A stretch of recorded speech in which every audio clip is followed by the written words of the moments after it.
for Sports 56 Middays with Greg Gaston and Eli Savoy.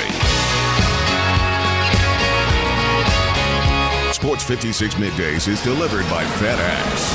Visit FedEx.com/e-commerce to learn how FedEx can help your business thrive online. The first hour of Sports 56 Middays is also brought to you by Action247.com. Now, here are your hosts, Greg Gaston and Eli Savoy. I got a piece of land out in the countryside. Lay back and smell the sun. Warm up the Georgia pie. It's so good to be taking it easy. Why would I ever leave? 'Cause I know I got some good friends. Happy Friday, everybody. Welcome in. The week has just flown by, and we have a lot to get into on this Friday edition of Sports 56 Middays. Hope your Friday morning is off to a great start. Greg Gaston, Eli Savoy, Gabe Kuhn. We're in the Family Leisure Studios where family and fun come together. Family Leisure, 2120 Whitten Road. That is just north of Interstate 40. It's the Friday, September 18th, 2020 edition of the program. Sports 56 Middays delivered each and every day by our title and presenting sponsor. That's FedEx. COVID-19 has changed the world and our way of life, but rest assured that FedEx is still here. They're open and ready to deliver for you. You can learn more at FedEx.com/coronavirus. Also, the first hour of the program is brought to you by Action247.com. On the show today, we'll talk NFL. Last night, the Bengals and the Browns in a pretty entertaining game, Burrow versus Baker, and we will discuss that on the program, as well as the NBA playoffs. Last night, the Celtics lost again to the Heat. The Heat rally once again to win.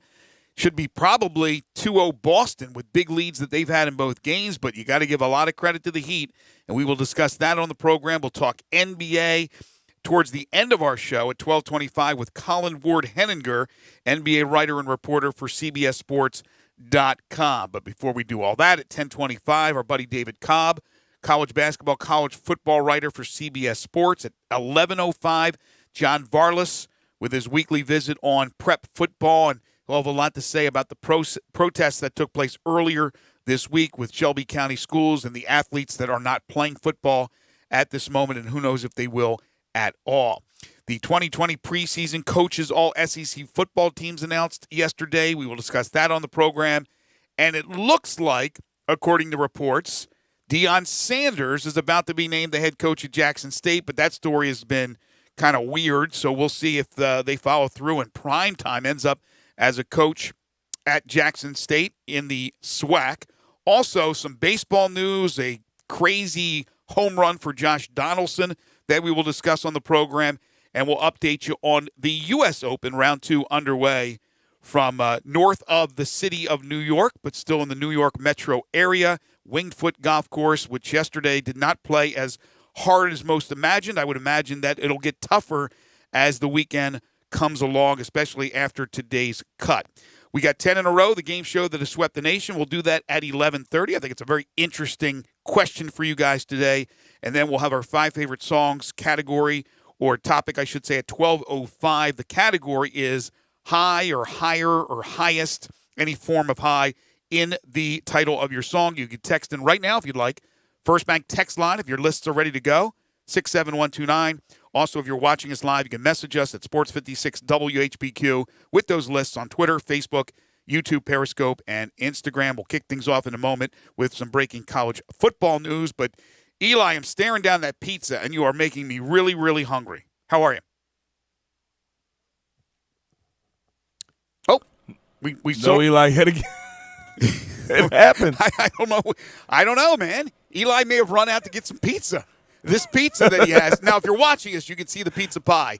That looks like a good New York pizza. So let's make a guess. Is it pepperoni pizza day, or is it just plain up pizza day? Well, if you recall earlier in the week, it was double cheeseburger day, right? And then didn't he say Friday was regular cheeseburger day? So do we have a cheeseburger day today and some sort of pepperoni or pizza day? I think you're right. I think it's going to end up being pepperoni pizza day, that they're going to make it that specific. But we'll find out here from Eli. Eli, you got us now. I can hear you. Can you hear me? Yes. Okay. So we were talking earlier that early in the week you mentioned when it was double cheeseburger day that Friday would be cheeseburger day, but you Yes. didn't go with the cheeseburger on cheeseburger day. So it's obviously going to be some sort of pizza day. Is it pizza day or is it pepperoni pizza day? Well, it's actually today. Yeah, today is National Cheeseburger Day. Right. But since I did the double cheeseburger earlier in the week, I didn't repeat the cheeseburger. But yes, today is actually National Cheeseburger Today. Sunday is National Pepperoni Pizza Day. There you go. So it's Sunday. So- why would you have them both together on this? Two great food items on the same day? That doesn't make any sense. It's really quite a week for food. I mean, when you do double cheeseburger day, you do a cheeseburger day, and then you come back with a pepperoni pizza day. I mean, this is if you're just if you're kind of like me and like just fatty foods and all that stuff, this is quite the week to celebrate. And Monday is go see your doctor day. The real question is, when is pineapple on pizza day? Oh, no. We do not celebrate that day. There is no day. That is not a day that exists. That is just dumb. We will stay away from that day. All right, so let's jump right into it because there's a lot of things going on. There's a lot of college football news. First of all, Pete Thamel reporting that Florida Atlantic and Georgia Southern, the game scheduled for tomorrow, is off because of an outbreak at Florida Atlantic, more positive tests this morning. So we have that news, and I don't even know if going over all the games yesterday, I remember talking about that one or even seeing that one on the schedule, but obviously it had to be on the schedule. So that one looks like it will not be played, according to Pete Thamel. Also, this story, which I thought was amazing that I read this morning, Tennessee health officials overcounted active coronavirus infections by 13,800 cases, inadvertently inflating the size of the outbreak for months. Then they tried to fix it without telling anyone. This is a story with the Tennessean. Brett Kelman has tweeted it out. He's the healthcare reporter for the Tennessean. So that is certainly alarming. And we've seen a lot of this through this whole thing of, from whether it be the positivity rate that is completely out of whack or overreported cases. A lot of people still, I think, and I believe probably correctly so, believe they blame a lot of deaths on COVID that probably are not COVID. But so it's hard to know what is the real true stuff out there because we have seen a lot of different things where numbers are basically proven to be incorrect. By the way, the deal with COVID-19 and Georgia Southern and Florida Atlantic, and the reason why that game is off. Again, it's official now. Florida Atlantic announcing that the game is off. Last week, Georgia Southern was the program that was dealing with COVID-19. They had 33 inactives last week, but the game is off because of the latest with Florida Atlantic. They're going to hope to reschedule, but have no common open date until December 5th. In the meantime, Tennessee, which dealt with a lot of positive tests 2 weeks ago when they were having that scrimmage that they actually couldn't have the scrimmage because they had over 40 that were either positive tests or they were part of the tracing, the contact tracing. They got some good news yesterday. We were wondering when the news would come in for Cade Mays. Well, they did get the approval from the NCAA with 8 days to spare. They will play a week from Saturday, their opener against South Carolina. Cade Mays given the green light by the NCAA to play immediately. And all they need is the SEC approval, which I think is a mere formality. So everybody's been waiting about Cade Mays, the transfer from Georgia. Yeah, I don't know what the new information was for them to win that appeal. But I guess good for Tennessee. They're able to get him eligible, and good for him that he'll be eligible. It's just I was a little surprised because I just don't. It seemed like everything was known originally when they ruled that he was not getting the waiver. So I don't know what new information led to the win of the appeal on that one. From the University of South Carolina, Colin Hill has been named the starting quarterback for the Gamecocks. Will Muschamp announcing that yesterday. He's a grad transfer from Colorado State, and he beat the incumbent starting quarterback Ryan Helinski. So Colin Hill will get the start, at least in Game 1 for South Carolina against Tennessee. And then the other college football story yesterday that is certainly prominent because of the name, and that's Neon Deion, primetime. Deion Sanders is, according to reports, going to be hired as the Jackson State football coach. Although yesterday it was very wishy-washy. Reports would come out that he's going to be hired. Then other reports came out that refuted it, especially coming from Jackson State. Then other reports came out later that they're close. Ross Dellinger was on top of this, that they're close to signing the deal. There were a couple of things that they had to iron out, including the shoe company that Deion Sanders is represented, which is it's not Nike. So he is what? I have no idea. I'm trying to think. I haven't kept up with Deion's shoes recently. Is Under Armour still like prominent now? I know that they were struggling, but either way, he's not Nike, and the school's Nike, so they're trying to iron that out. But it's not official yet. But prime time, Deion Sanders. I mean, you talk about a name. Now he's the kind of guy. Gabe and I were talking about this before the show. He's the kind of guy where I don't know if they won 2 games in his first year, he could leave. He's that big a name. I don't think money's a big issue to him. He wants to get into coaching college football big time, and even though this is not a big program, it is historically significant. They've produced a lot of players for the NFL, and it's a historically black university, so there's that significance for Deion Sanders. If it happens, I think that's a coup. And you're talking about Lane Kiffin at Mississippi. You're talking about Mike Leach at Mississippi State, and now if it happens, Deion Sanders at Jackson State. Pretty big names on the coaching scene in the Magnolia State. Yeah, this would be. That's if you want to get some attention at Jackson State, hiring Deion Sanders certainly will do that. That would just came out of the middle of nowhere. But yeah, that would be interesting to see Deion as a head coach at the college level. I know he's done some high school coaching, I guess, here and there. Mm-hmm. But yeah, I don't. That would be that's an interesting thing to see if that does indeed come to fruition. Yeah, again, nothing official as of yet. The 2020 preseason coaches, all SEC football teams were announced yesterday, with the season starting a week from tomorrow. As far as the quarterbacks are concerned, first-team quarterback is Kyle Trask from Florida. Second-team, Kellen Mond from Texas A&M. And third team is Bo Nix from Auburn. I think we pretty much expected those three, in whatever order, to be those quarterbacks for the all-preseason or the all-SEC preseason teams, correct? Yeah, they're the three, obvious returning guys. There's not a whole lot of returning quarterbacks. And those three guys all, started pretty much all last year. Obviously, Trask not the complete year, but was really good. So they're the obvious choices. And you wonder why Alabama is the pick to win the SEC, and they normally are. But when you look at this first team, the wide receivers are both from Alabama: Devontae Smith, Jalen Waddle. The running backs, Najee Harris from Alabama, also Kylan Hill from Mississippi State on the first team. The offensive line contains a couple of Alabama linemen, and Alex Leatherwood and Landon Dickerson, so it makes a lot of sense. And I haven't even touched on the defense, which has another 3 Alabama players. So you can see why, again, they're the pick. They have a bit of talent at Alabama. They tend to do pretty well in those recruiting rankings that people talk about so much. Yeah, not too bad. Seems like this is every year under Nick Saban. I don't know. Maybe I'm wrong about that, but I might have to go back and look at the history book here about their all-conference performers from Alabama. So that's a little bit on what's happening with college football. We have not heard anything new about the Pac-12, the Mountain West, the MAC, although they're all looking at, and I think the Pac-12 will absolutely end up playing some ball here in the fall.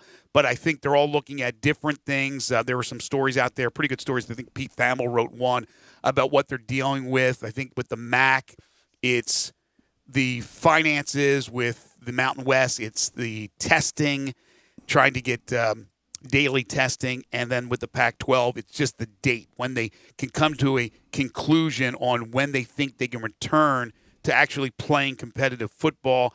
We know that Los Angeles and California with Gavin Newsom, with Governor Brown in Oregon, have given the green light for getting back to practices. And then you got to deal, of course, with the counties. If your school is in a particular county that right now is still shut down. So there's a lot of hoops you still have to jump through. But those 3 conferences are all trying to get on board with the Big Ten now as they have decided to do an about face. So that's college football. But the NFL last night took center stage with the Thursday night game featuring the Browns and the Bengals in the Battle of Ohio. And I would not normally enjoy a Cincinnati-Cleveland football game. I would more than likely not normally watch a Cleveland-Cincinnati football game. But, Eli, I thought it was pretty entertaining last night to watch a couple of Heisman winners and Baker Mayfield bounce back from week one. I thought he was tremendous. But Joe Burrow throwing 61 passes, did not throw nary a pick. 37 of 61 for 316 and 3 touchdowns, but not enough in the Browns' 35-30 win over his Bengals. Yeah, it was entertaining, and I'm not sure the Bengals want to continue to throw 61 passes with Joe Burrow every game. Might get the guy killed back there, but yeah, there was anytime you got 65 points in an NFL game, that's fun stuff. If for gamblers, it came down to the final minute, so that made it fun for those folks. Even if there was not much chance of the Bengals coming back to win the game, at least they did come back and cover. So there was the both running backs for Cleveland put up some big numbers, and Odell Beckham Jr. had the long touchdown. So there was a lot to like in that game. A lot of entertainment for sure. And you had the little surprise for Joe Buck at halftime and all kinds of good stuff going on. Yeah, so the Joe Buck thing, which took him by surprise, I thought that was pretty cool. Joe Buck is a pretty darn good announcer. He's been around for a long time, and he's done a lot of big events with World Series and Super Bowls, and he was doing the U.S. Open there for a while when Fox had it. And I mean, his resume is pretty impressive. But I was Hall of Famer. He follows the footsteps of his father. But is Jim Nantz in the Hall of Fame? And I'm not talking about the broadcasting Hall of Fame. I'm talking about I don't know for sure what of current announcers are or aren't in the Pro Football Hall of Fame. Yeah, so I'm just curious. I mean, I know some of the legends that have passed away, like his dad, but I don't know. I'm like, okay, he's a Hall of Fame broadcaster. He's a great broadcaster, but if he's in there, then Nance should be in there, and a few other guys. But there are some people that really like him. There are others that don't like him at all. I got some reaction when I tweeted out. I actually tweeted out something about the audio. The audio really seemed loud to me, and I questioned whether or not they had about 6,000 people at the stadium. I go, are they that loud, or are they still pumping in the fake sound? And the conclusion was they're still pumping in the fake sound. So I had trouble listening to Aikman and Buck a little bit. And somebody said, why are you listening to Buck? But again, I have no issues. I think he's a very good play-by-play guy. But Hall of Famer? I don't know. That was kind of weird. But the whole thing, the way he was surprised, I thought that was great. I can't believe. I could not believe, and I guess just time flies, but when they said he and Aikman have been together for 19 years now, yes, it blew me away. I was like, oh my gosh. Yes. Like if you would have asked me how long he and Aikman have been doing games, and I know Collinsworth was with them when they first started, but I would have guessed 10 years maybe. Like I can't believe they've been doing games together for 19 years. I just didn't think Aikman's been doing games that long. I don't even feel like Aikman's been out of playing that long. And then didn't they say they're the second oldest partnership in history of the NFL for like a two-man broadcast team? I thought they said that as well. Yeah, but it was I think it was something. They were second. Yeah, it was. I don't know if it was second longest lead broadcast team or if it was just second longest broadcast team or something. But yeah, they were the second longest of something on that. Yeah, I think you're right. I think it was lead, but it was of all time. I thought, yeah, that blew me away too when I heard the 19 years. But I'm getting to that point where I'm really struggling with years and history. Like I was watching a little bit of the U.S. Open yesterday, and Louis Oosthuizen's major is what? Is it a U.S. Open or is it a PGA? What did he win? Or is it an Open championship? Louis won an Open. He won an Open British championship. Open. So they threw that up there, and it said 2010. I'm thinking, 2010? That's 10 years ago. I'm just blown away with the time. I'm struggling with the time. I'm thinking, Louis won it like 4 years ago, 5 years ago. So time is it's slipping by. But my question to you and Gabe is, moving forward, would you rather have for the next 10 years Burrow or Mayfield? Burrow by a long shot. Yeah, not even close. Okay, I would agree. But are we jumping to conclusions too quickly after 2 games? No.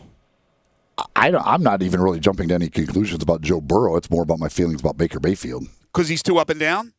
I don't believe Baker's the guy in the NFL. I think he's still solid, but he's so – I don't want to say he's erratic. He's just he's up and down. He has the tools. When he was throwing those balls in the first quarter on the run, the way he was zinging them, look at that arm he had. I mean, he had a great game last night. He really did. Now, he didn't have the numbers that Burrow did because he didn't throw the ball that much, but he was 16 of 23, 219, 2 touchdowns. He did throw the pick. Here's the other thing about it. When you look at the supporting cast that Baker Mayfield has, it's not comparatively to the rest of the league, it's top 3. Yes. The top running 1, basically. They've got that they talked about last night. I mean, you can't have a better 1-2 combination at the running back position. I mean, that is right. When Kareem Hunt is your backup running back. And also, let's not even try and compare the offensive lines from last night. The Bengals' offensive line is so hard to watch. I felt so bad for Joe Burrow at times, especially on that one where Myles Garrett knocked it out of his hand. They got it on the 1-yard line. There's not much you can do as a rookie quarterback in that situation. No, since Cincinnati in the draft for 2021, 2022, they have to be looking at offensive linemen. A free agent who would come to Cincinnati for a lot of money, you got to look at trying to shore that up because you're absolutely right, Gabe. You're going to see that better than anybody as a former offensive lineman, but I was seeing that as well. A lot more time for Baker Mayfield to throw the ball. They were designed rollouts. That wasn't because he was running for his life. They were designed rollouts because he can throw the ball on a dime on the run. But, yes, the weapons, it's not even close. Even though A.J. Green's back and it's nice to see, but even Njoku's out, right? He didn't even play. That's another weapon for Cleveland. They the one thing A.J. Green is kind of like was non-existent in their offense. Like the first really pass, remember the first pass, though? He caught, and then they said it was a catch, and then they ruled it a no catch that they said he went out of bounds, which he did. But that was the first play. They went to A.J., and after that, they only went to him, I think, 3 more times. Yeah, he just they were having trouble. And obviously, again, this goes to the overall help that he has. Defenses are going to look at this and go, all right, well, we're not going to let A.J. Green beat us. Like, if you want to beat us with some of these other guys, go right ahead, but we're not going to let A.J. Green beat us. Right. One other, I'm going to go back to college football for one other note, and we'll take the time out. David Cobb will join us. College basketball, college football writer for CBS Sports. We'll get into the NBA playoffs and what happened last night between Boston and Miami and give you an update on the U.S. Open a little bit later on as well. But this I neglected to mention right off the top. So the University of Memphis, the game plan is they return to practice tomorrow. They have been having the Zoom meetings. They've had actually small group conditionings sessions going on while these players have been out and basically football activities have been put on the shelf. So we were talking yesterday about how quickly do these guys get back to practice to get ready for Texas San Antonio a week from tonight. How much time, and we were talking about Gabe and his experience of how much time you really need. When does the game week plan go into effect? Is it the Sunday? Is it the Monday? I guess it's all depending on when you play that game. So the game being Friday, it's a little bit earlier. But if they do follow through, which is everything I heard, and they practice tomorrow, even though they'll have to get back into that conditioning feel, having been gone for a week, basically, I think it gives them enough time to prepare and be ready to go for Texas San Antonio, which, again, they're going to have to leave Thursday. They're going to have to fly down there on Thursday with the game being on Friday. By the way, on that, with the Bengals and the lack of weapons they have, they did confirm, Zach Taylor confirmed today that C.J. Uzoma is out for the year with a torn Achilles. So oh, my gosh. One less weapon for Joe Burrow for the rest of the year. That's horrible. All right, we'll take a timeout. This is Middays on Real Sports Talk, Sports 56, 96.1 and 87.7. Listen online anywhere, anytime at sports56whbq.com.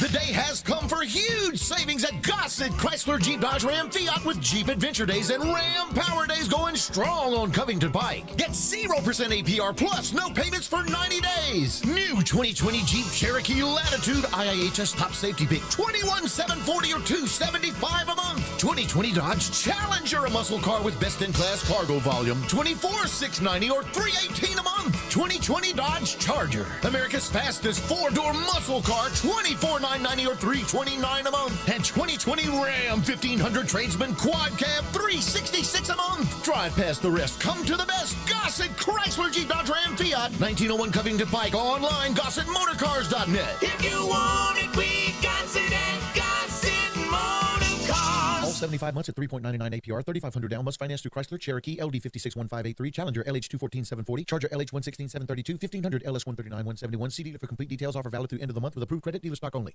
Memphis, it's official. Crab Kings is where it's at. The best seafood with 7 flavors to choose from. Try the shrimp and chicken pasta. Now available is the salmon and fried lobster pasta, snow crab, king crab, dungeons and more. Fish platter, $9.99. Lobster tail, $10.99. Jumbo wings, 99 cents each. Download the app or search Crab Kings on Google. Visit us at crabkingstn.com. Crab Kings Seafood and Pasta, Memphis favorites. Memphis, it's official. Crab Kings is where it's at. The best seafood with 7 flavors to choose from. Try the shrimp and chicken pasta. Now available is the salmon and fried lobster pasta, snow crab, king crab, dungeons and more. Fish platter, $9.99. Lobster tail, $10.99. Jumbo wings, 99 cents each. Download the app or search Crab Kings on Google. Visit us at crabkingstn.com. Crab Kings Seafood and Pasta, Memphis favorites. First Bank is here to help you, whether you're a business looking for a loan to expand or refinance an existing one, a homeowner looking for a mortgage or home equity line, a consumer wanting to finance your dream car, or wanting a competitive rate on your CD deposits. Let First Bank try to handle your banking needs. Stop into one of First Bank's 3 local branches today. 6482 Poplar Avenue, just east of International Paper, 8398 Highway 64 across from Wolf Chase, and 6280 Highway 64 in Oakland. Or check them out online at firstbankonline.com. Member FDIC, Equal Housing Lender. Golfers, are you looking to play like a pro without traveling the world? Just come to Golf & Games Family Park, 5484 Summer Avenue. Golf & Games has the Top Tracer range system. Top Tracer gathers all your golfing data, distance, carry, ball speed, and more. Or choose a virtual course like Pebble Beach, St. Andrews, and Spyglass. Bring your friends and family to transform and enhance the range experience for golfers and non-golfers alike. Plus, it's fun. Top Tracer range at Golf & Games, 5484 Summer Avenue. Play like a pro. Hi, this is Troy Five-Ash, owner of Five-Ash Roof Services. You've heard me talk about how we offer the best products, the best warranties, and the best services for years. Now let's talk about pricing. Pricing should never be the only reason you hire a contractor, but in today's world, pricing is always a consideration. So we suggest you get 2 or 3 estimates for your roof replacement from a reputable, licensed, and insured company, and then give us a call. If we can't beat your best price for a comparable roof system by more than $100, we'll give you $100. It's that simple. We are so sure we can offer you the best price, beating all other qualified companies. We will hand you $100 if we can't, and thank you for the opportunity. So give us a call. What's the worst thing that's going to happen? Make $100? Five-Ash Roof Services, a proud supporter of Tiger Athletics and the official roofer of the Tigers home team. Five-Ash Roof Services, fair, honest, and ethical. 367-0050 or memphisroofer.com. Five-Ash Roofing, it's what we do. We're here for you. Hey everybody, this fall is going to be the best, and I am loving these new All-Star Chevys. You will not find more Silverados anywhere, and for a lot less. If it's a new Chevy you want, Olive Branch is where you want to be. Come drive one of these new Tahoes. I just did it, and I'm telling you, I want to go on a road trip right now. Drive a new Traverse or a new Camaro. Wait, here is the new Chevy car to drive. One of these Impalas that has all the awards. All-Star wins on the low prices. We're talking 20-something.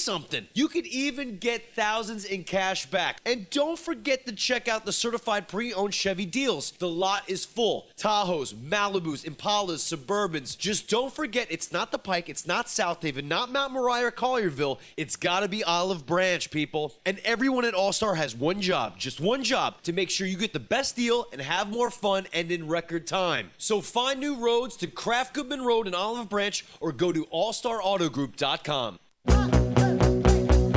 Now, back to Sports 56 Middays delivered by FedEx. Visit FedEx.com/e-commerce to learn how FedEx helps small businesses grow every day. This hour is also brought to you by Action247.com. Here once again are Greg Gaston and Eli Savoy.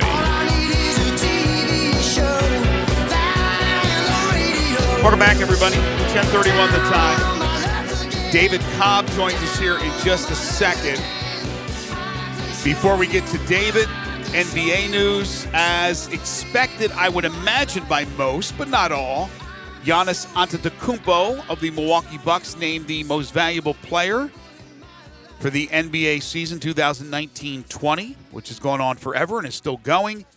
And he becomes one of only 3 players to win the Defensive Player of the Year and the MVP in the same season. Eli, do you know the other 2? MVP and Defensive Player of the Year in the same season. Jordan do it? Jordan did it. 1988. The other one, 1994. For a little hint. 94. Right. If you don't get it right, that will leave David Cobb when we bring him on. Hakeem Olajuwon. Oh, you nailed it. You didn't even leave it for David Cobb. You got them both right.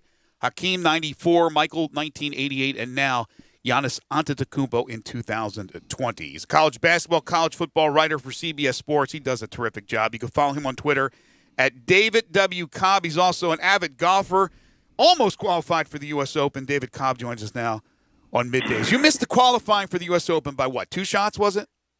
Yeah, I've really been putting in the work on the PS4 to get better at these new golf video games. And it's really stepping my game up.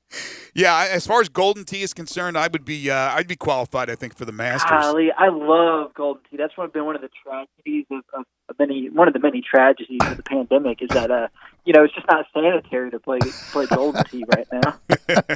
Hey, so a lot of things obviously going on. A lot of things have been going on. There's a lot of news the last couple of days with the Big Ten opting in now. First, real quick, what's the latest on primetime? Is he going to be the Jackson State coach?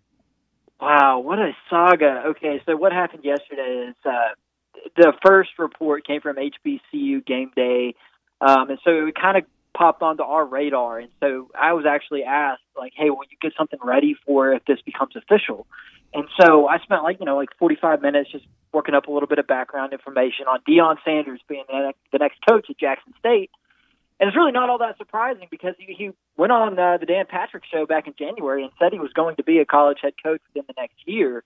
And so, I'm working all that up. And then it comes out that, no, there's a school spokesman saying he's not a candidate.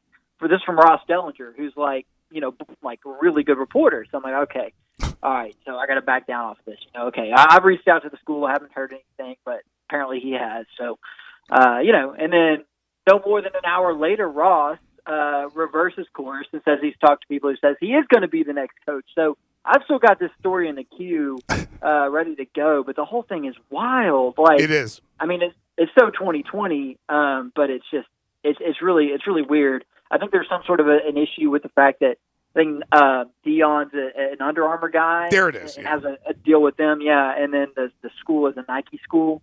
And so there's probably something in those apparel contracts on both sides that prohibit them from, really making anything official until they get the details of that result. That would be my guess. So if you were doing that, so he is what he's coached like as an assistant coach at the high school level with where his kids are. Is that right? Yeah, in fact, I watched one of their games earlier. This season they played Knoxville Catholic a few weeks ago, and it was on ESPNU or something. Okay. And, so yeah, his son is going to be his son is a senior at Trinity Christian in Texas right now, and he's committed to FAU and Willie Taggart. And so, I mean, it makes sense from that standpoint that Deion, if he wants to continue coaching, this would be a good time for him to take that next step because his son's going to be, graduating high school and going on to college. All right, so, David, let's get into the big story of the week, which was the Big Ten opting back in. It just seems strange. Obviously, the testing's a lot better. They can get frequent testing, daily testing. They can get the results right away. I understand all that. But it seems like to most people with a brain that it's much more than just that. Obviously, reality, I think, settled in. They knew that the spring, there was no guarantees for playing football after January 1st, and they saw that money maybe leaving right in front of their own eyes. What is your take on the Big Ten? And Do you believe that the Pac-12 and maybe even the MAC Mountain West will follow suit? Yeah, well, the Big Ten, it's going to be tough, I think, for them to get done what they think they're going to get done because they're trying to play 9 games in 9 weeks. That's with some of the pretty strict, medical protocols in place too. Now, I think the daily testing and the rapid results are going to keep them from having some of the contract tracing issues that we're seeing elsewhere in college football.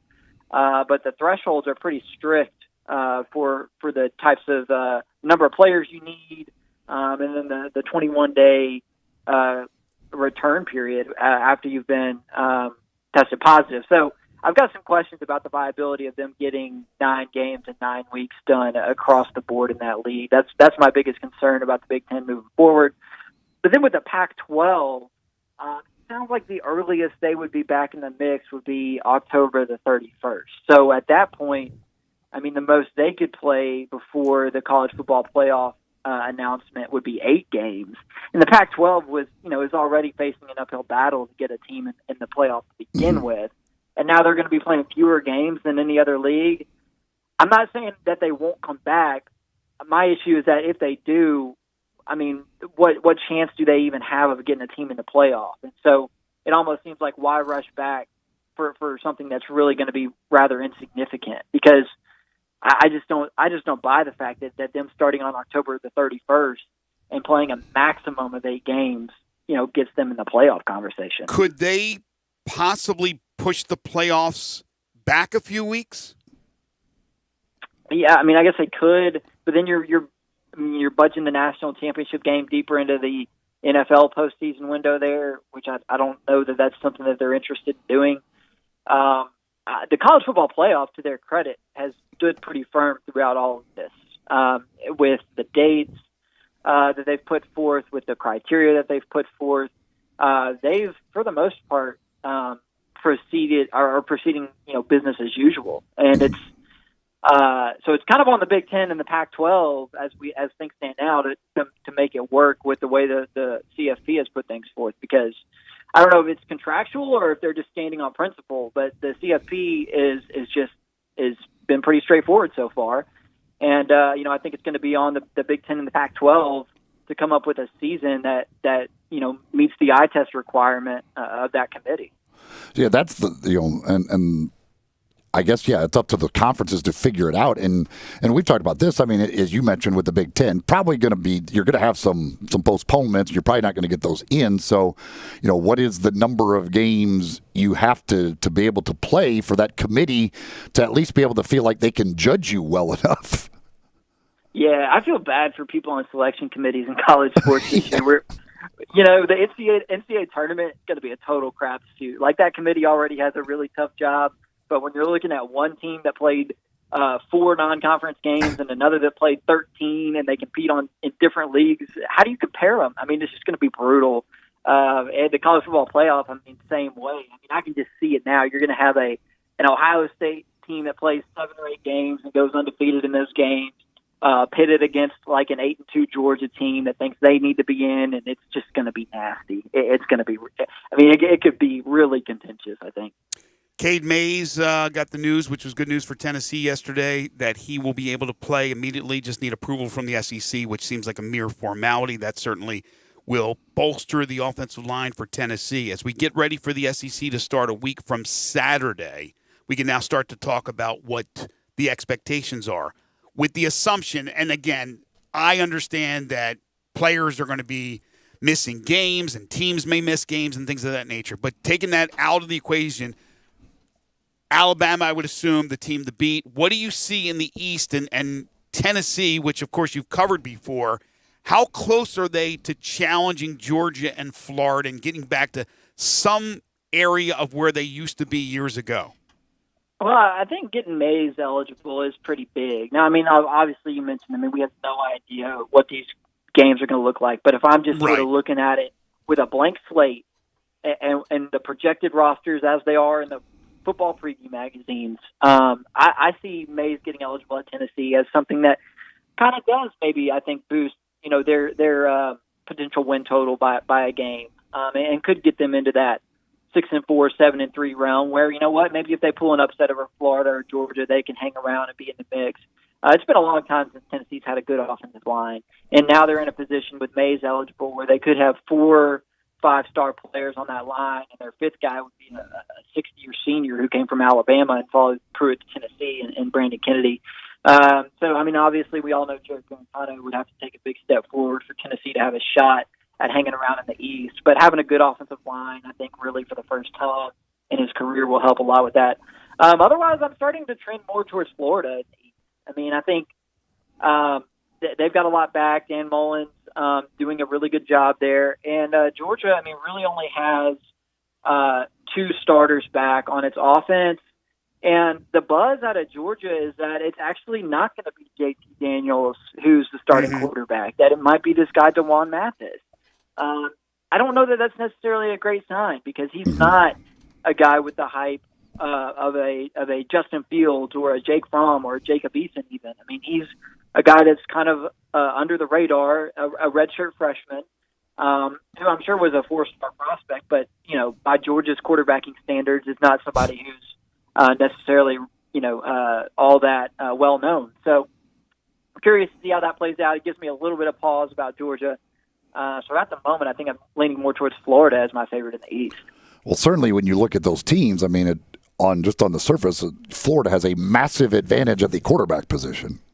Yeah, it's wild, like how quickly. I mean, the coaches, all SEC preseason teams were released yesterday, and Kyle Trask is like, I mean, pretty clearly the guy on that first team. And I mean, after that, the quarterbacking depth in the SEC is not very good. Like. Yeah. I mean, I think KJ Costello with Mike Leach in the air raid down at Mississippi State has a chance to emerge as one of the top quarterbacks in the league just because of that system and because of the fact that he's a veteran guy. You look around the league, there's a lot of question marks at the quarterback position for a lot of teams. And so for that reason, I mean, that's a great reason. If you want a reason to pick Florida or to put a little bit of cash on Florida to win the East, I mean, Kyle Trask is a good reason to do that. I think one of the easiest bets was that Dan Mullen would get Florida back to where they once were, and he would do it pretty quickly. And he's already at that point, I believe, and obviously you think so, if you like him to win the East. So I think that was a no-brainer when they hired Dan Mullen. We're talking with David Cobb, college basketball, college football writer for CBS Sports. Before we let you go, David, yesterday some news from college basketball. We know that the season won't start before November 25th.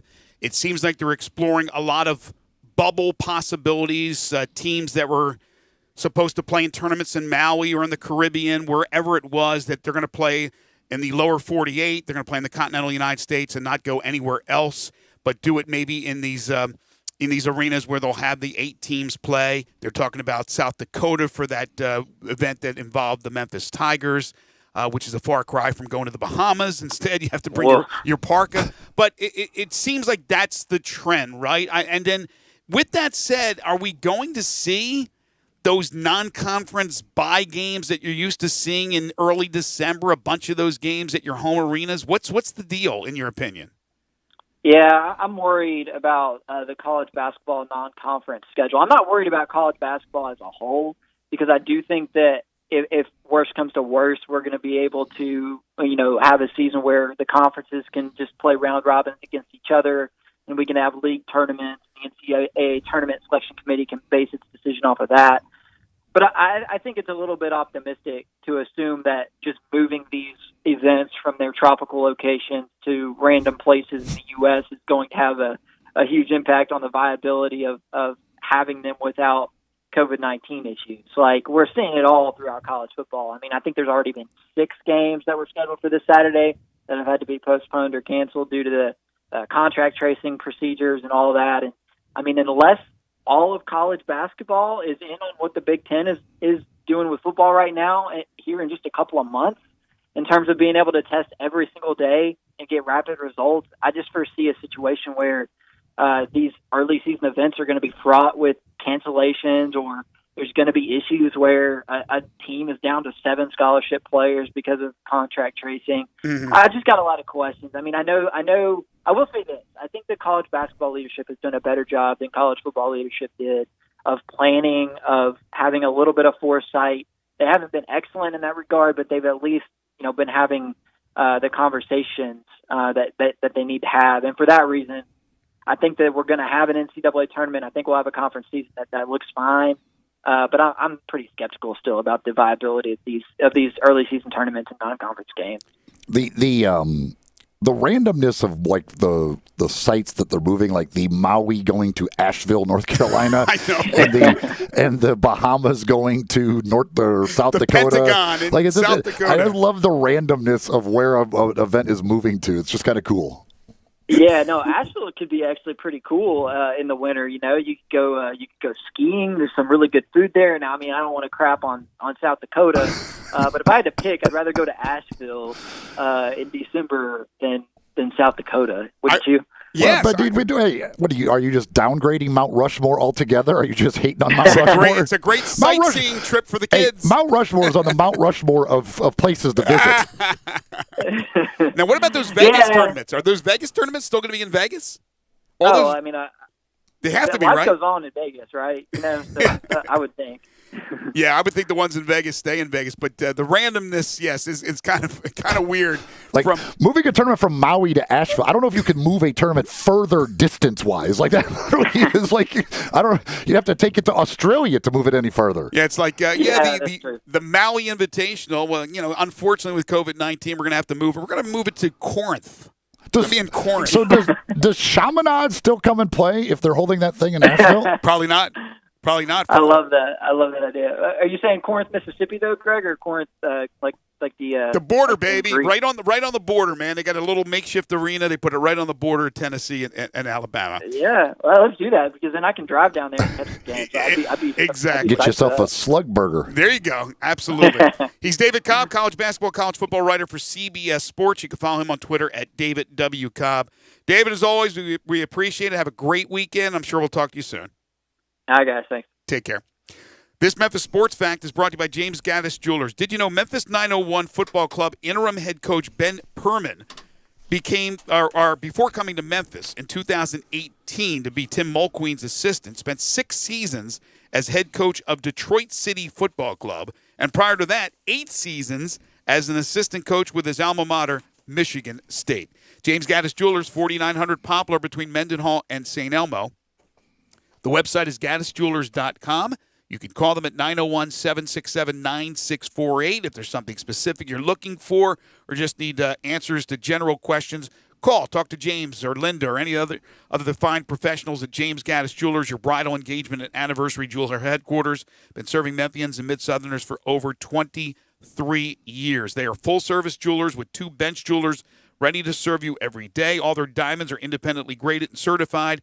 Look, they know there's a lot of competition out there, so they have a price point to suit everyone's budget. James is a master jeweler, certified appraiser, a diamondologist, and graded by the Gemologist Institute of America. In other words, they know exactly what they are doing. So go see James Gaddis. Tell him you heard it here on Sports 56 Middays, 4900 Poplar between Mendenhall and St. Elmo, online at gaddisjewelers.com. More Middays when we return on Real Sports Talk, Sports 56, 96.1 and 87.7.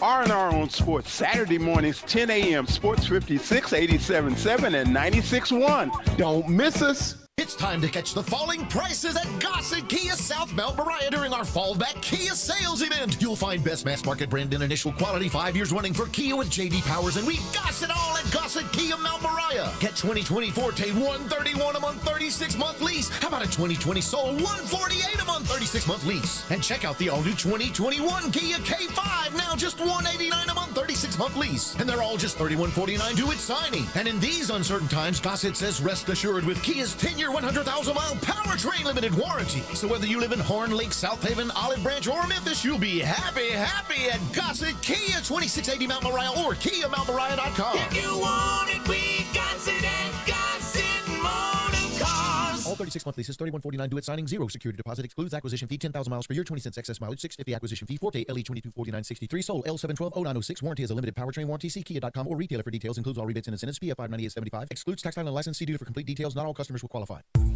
Pros today have to do whatever the job calls for, and the Home Depot is here to help make that easier.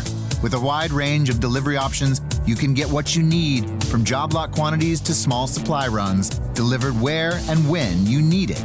Don't want to buy the tool? Rent it. We've got the most innovative products and more ways for pros to find them, in-store and online. Pros are changing, so are we. The Home Depot, how doers get more done. Ready to take on that painting project? Ask Sherwin-Williams and get 40% off paints and stains with sale prices starting at $23.09 September 18th through 21st. With 40% off our exceptional paints and stains, you can give some color love to your bathroom, living room, or every room in your home. Shop in store or order online for curbside pickup. Retail sales only. Some exclusions apply. See store for details.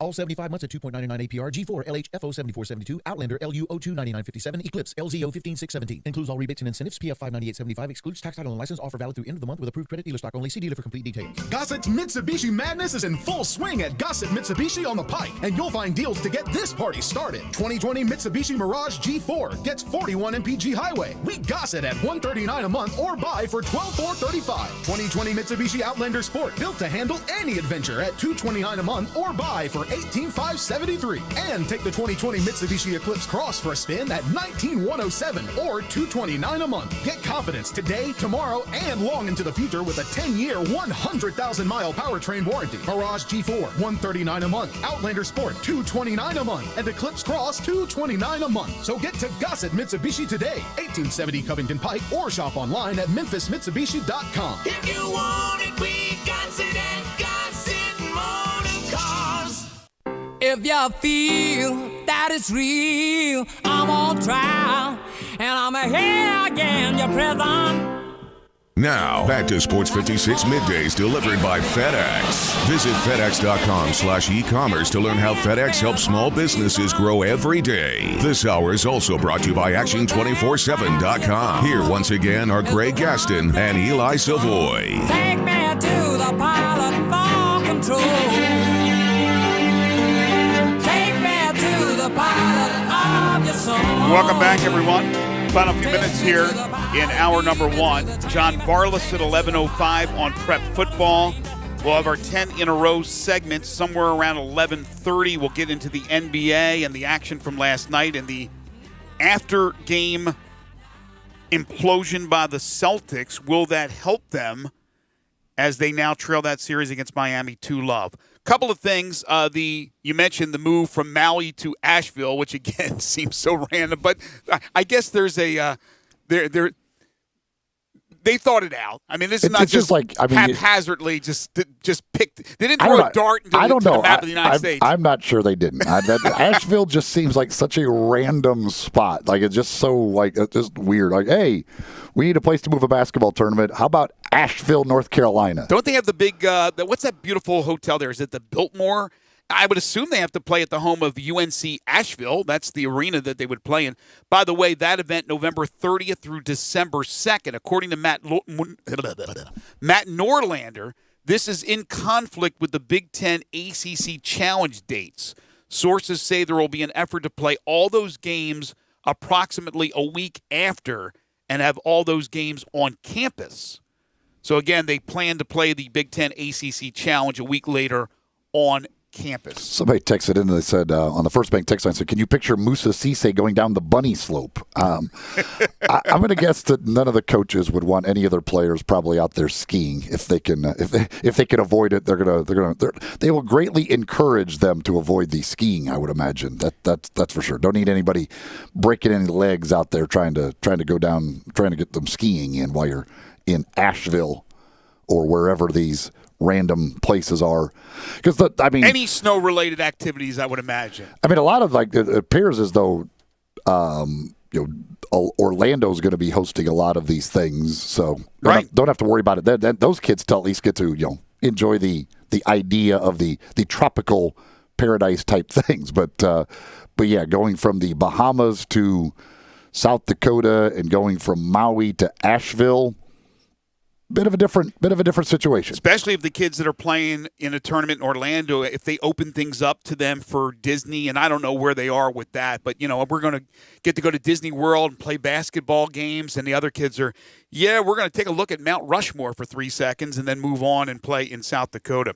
A couple of things. The AP Top 25 football poll for next week, we were wondering what are they going to do now that the Big Ten has opted back in. According to Brett McMurphy, teams are not eligible for next week's poll. So apparently it's not going to happen until they start playing games. That's my guess. But I would imagine Ohio State, once they roll over their first opponent, they'll be thrown right back into the top 5 from outside the poll. They're going to take the biggest leap in history in the AP poll. Also, I'd mentioned the Memphis sports fact before the last break, and I was talking about the Memphis 901 FC interim head coach. It's Ben Pierman. I think I said Perman. Ben Pierman has taken over for Tim Mulqueen, and he will lead the team the rest of the way. They got 4 regular season games remaining, but the search is on for their head coach, Tim Howard, and Craig Unger talked about that in their press conference earlier in the week about a national search. Now, I guess Pierman will be considered. He has a pretty good resume, but there's no guarantees that they're going to elevate him. This hour of the program is brought to you by Action247.com. That's Action, the number is 247.com. Sports betting going to be legal here in Tennessee in the very near future. But right now, in the meantime, at Action247.com, you can play free games to win real cash. They've got a U.S. Open challenge that they're doing up there. They've got that up that you could still play in even today. They've got an NBA contest, Major League Baseball. They've got a Titans contest for this week for $500 cash, other NFL stuff, all kinds of free games, free to play, but you can win real cash at Action247.com. All you got to do is go on the website and get signed up. And then again, here in the near future, once sports betting is legal, all kinds of gambling possibilities for you. Action247.com. It's brought to you by Tennesseans for Tennesseans. Check them out at Action247.com. Matt Norlander from CBS Sports also reporting, according to his sources, that Duke is the only team in the Battle for Atlanta/South Dakota field that is not confirmed it will be playing. Memphis is in that field, so obviously, according to Norlander, they have confirmed that they will play. Every other team is in, he says. Duke still has a window to opt in, that as of now, there is not optimism Duke will be playing in that event. Decision expected later today. Some of these Texans that went to South Dakota years ago, still the most beautiful part of the country I've seen. Yes, I do. It is. I believe it is beautiful up there. It's just for some college kids, probably not their cup of tea. Right, but as far as beauty, sure, natural beauty, but there are some other states that are. I've been to North Dakota, and where I did a boxing show, and I was on a reservation. It was a casino, but outside the casino, you go out there on the mountains with the river rolling through. It was beautiful, God's country, right? Then go to Hawaii. If you haven't been to Hawaii, go to Maui, where I've been for the Maui Classic. I mean, if there's things more gorgeous than that, I want to see it. Then I went out to Salt Lake City, and I saw those beautiful snow-capped mountains out there in Salt Lake City. Absolutely breathtaking. We have so many beautiful parts of this country, but I'm sure South Dakota, to our texter and to many, is just another one of those beautiful states. But you're right, Eli, for kids who are going to go to Atlantis and then the Bahamas and go swimming and all that fun stuff, and now they're going into a place where it could be a foot of snow. It's not the same, not at all. When we come back, John Varlas on prep football, on the protests from earlier this week. Hour 2, Middays, is next, right here on Real Sports Talk, Sports 56, 96.1, and 87.7.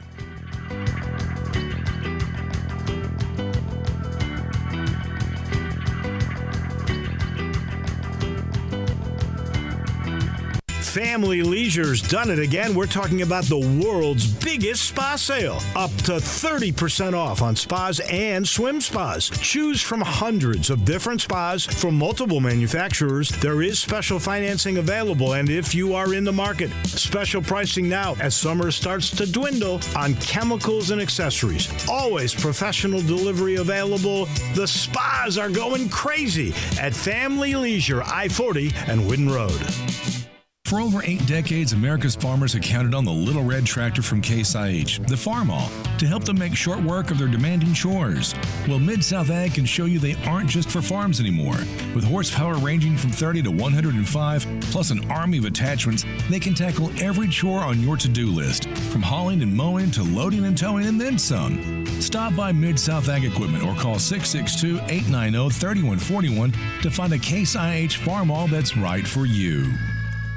Get ready to fall in love with driving again in your new Kia from Gossett Kia on the Pike. Get everything you want with the 2020 Forte, just $131 a month. Or hit the road in 2020 Soul, $148 a month. And transform your driving experience this fall in the all-new 2021 K5, now $189 a month. All 36-month leases in just $31.49 due at signing. And you'll get peace of mind you can trust with a 10-year, 100,000-mile powertrain limited warranty. It's time to get your Kia on at Gossett Kia 1900 Covington Pike, or shop 24/7 at KiaCovingtonPike.com. Ask for Bobby J. He'll put you in a new Kia today. If you want it, we got it at Gossett Motor Cars. All 36-month leases, $31.49 due at signing, 0 security deposit, excludes acquisition fee, 10,000 miles per year, 20 cents excess mileage, $650 acquisition fee, Forte LE 2249.63, Soul L7120906, K5MG 003-199. Warranty is a limited powertrain warranty. See Kia.com or retailer for details. Includes all rebates and incentives. PF 598.75. Excludes tax title and license. See dealer for complete details. Not all customers will qualify. I want to invite you to come by the Spirit Shop. You know, that little log cabin on Poplar, your liquor and wine oasis. The Spirit Shop has been providing sports fans their beverage needs since way back in 1969. So come in now and get ready for the big game. Whether your favorite team wins or loses, the Spirit Shop will help you celebrate or ease that pain away. The Spirit Shop is open every day, and they're located perfectly at 4848 Poplar. That's the corner of Poplar and St. Nick.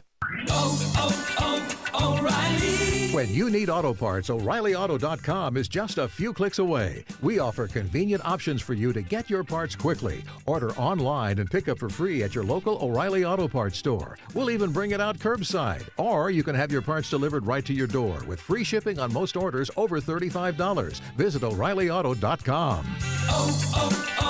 O'Reilly Auto Parts.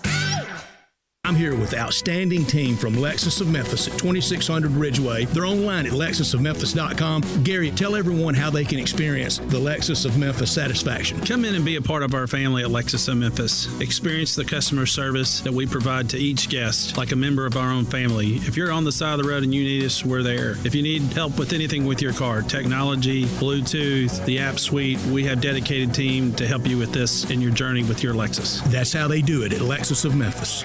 We are Sports 56 WHBQ Memphis, WIVG-FM Tunica Memphis, and WPG-FLP Memphis, Flynn Broadcasting Stations. Now, back to Sports 56 Middays delivered by FedEx. Visit FedEx.com/e-commerce to see how to turn browsers into buyers. Learn how FedEx can help take your business to the next level. This hour is also brought to you by the Window Genie. Here once again are Greg Gaston and Eli Savoy. Welcome back. 11:04 the time. Hour 2 here on this Friday, September 18th, 2020 edition of Sports 56 Middays. Greg Gaston, Eli Savoy, Gabe Kuhn. John Varlas will join us in just a few moments. We'll have 10 in a row, the game show that has swept the nation. Later on in the hour, we'll talk NBA playoffs and Major League Baseball as well. 2 more teams clinched playoff spots last night, so 3 now in total. 16 playoff teams this year in Major League Baseball. We're in the Family Leisure Studios, where family and fun come together. Family Leisure, 2120 Whitten Road. That is just north of I-40. Sports 56 Middays is delivered each and every day by our title and presenting sponsor. That's FedEx. FedEx can help provide global access for your business. Learn more at FedEx.com/e-commerce. And the second hour of the program is brought to you by the Window Genie, a trusted name in window cleaning, but they do so much more. Call Kate Robertson and ask about the Sports 56 special. Her number is 901-424-4100. 15% off window cleaning, interior and exterior, by the way, with a streak-free guarantee. And also power washing. If you'd like that done, like I had over at my house, fantastic. 15% off when you mention the Sports 56 discount. They can do they can clean out your gutters. They can clean and seal concrete, brick, and natural stone. They do window tinting, but they also have holiday lighting. And right now you can order Holiday Lighting. They will customize your lighting, install it, maintain it, and store it away. They do it all. You don't have to lift a finger. And if you order by November 1st, you get 15% off. This is fantastic. Call Kate Robertson about Holiday Lighting and call her today. Write down the number, 901-424-4100. Ask for the Sports 56 special. Let the power of the Genie work for you. Also online at windowgenie.com. Well, if you wanted the U.S. Open to play tougher, it appears you're getting your wish today.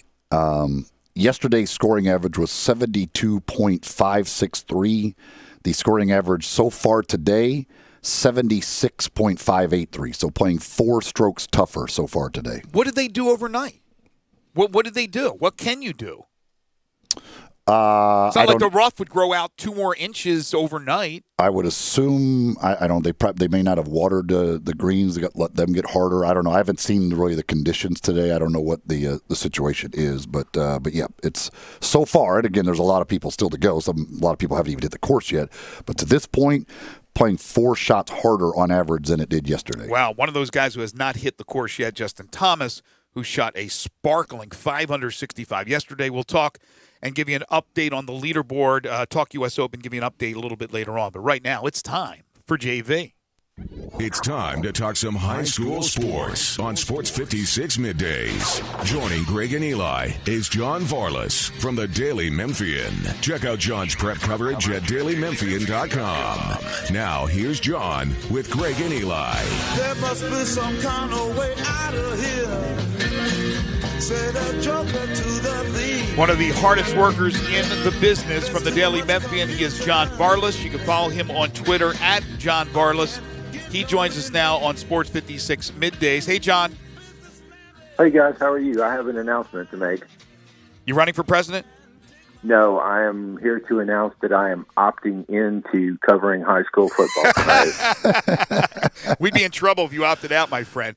You know, last week I asked you point blank, do you think there'll be some protests? Because I had the story from Connecticut where high school players, coaches, parents, they did this big protest, and there was a lot of people involved. I was looking at the video, and I brought it up to you, and you said, you know, it could happen.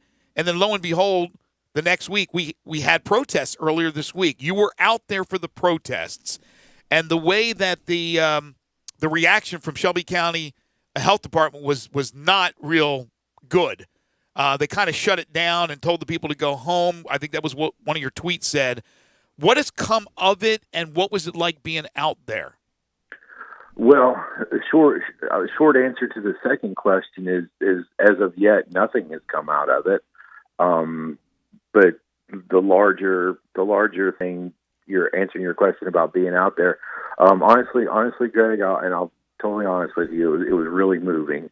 It was really disheartening to talk to these kids, to hear their stories, to look them in the eyes, to see the pain in their expressions. It's Greg, you're a father. It's the hardest thing in the world when when your son or your daughter comes up to you with something they don't understand and they say why, and you can't explain it to them why. You can't explain why decisions are made out of their control and things that seem like they're really unfair and unjust to them. It's impossible to explain some of these things to these kids. You look at I said it on Twitter, the girls at White Station can't play volleyball and soccer, but the girls right down the street at St. Mary's can. I mean, so how do you explain and justify these things to these kids when it's, adults making the decisions and you question why these decisions are being made. But, talking to these kids, I mean, they were hurt, they were sad, they were angry, frustrated. They articulated their concerns extremely well. These are smart kids. They're thoughtful. They're kind. They're caring. And all they want to do is play football. All they want to do is see some payoff for the hard work that they've been putting in on the conditioning side of it. Since the summer. That's all they want to do. You work all week. You want to get a paycheck on Friday. For these guys, the paycheck is putting on that uniform, running out on the field, and playing a football game. Yeah, it's like I said, it's got to be a little confusing for them. And again, I mean, for some of these kids, I mean, they a chance at a football scholarship may be the way to go to college because they can't afford that.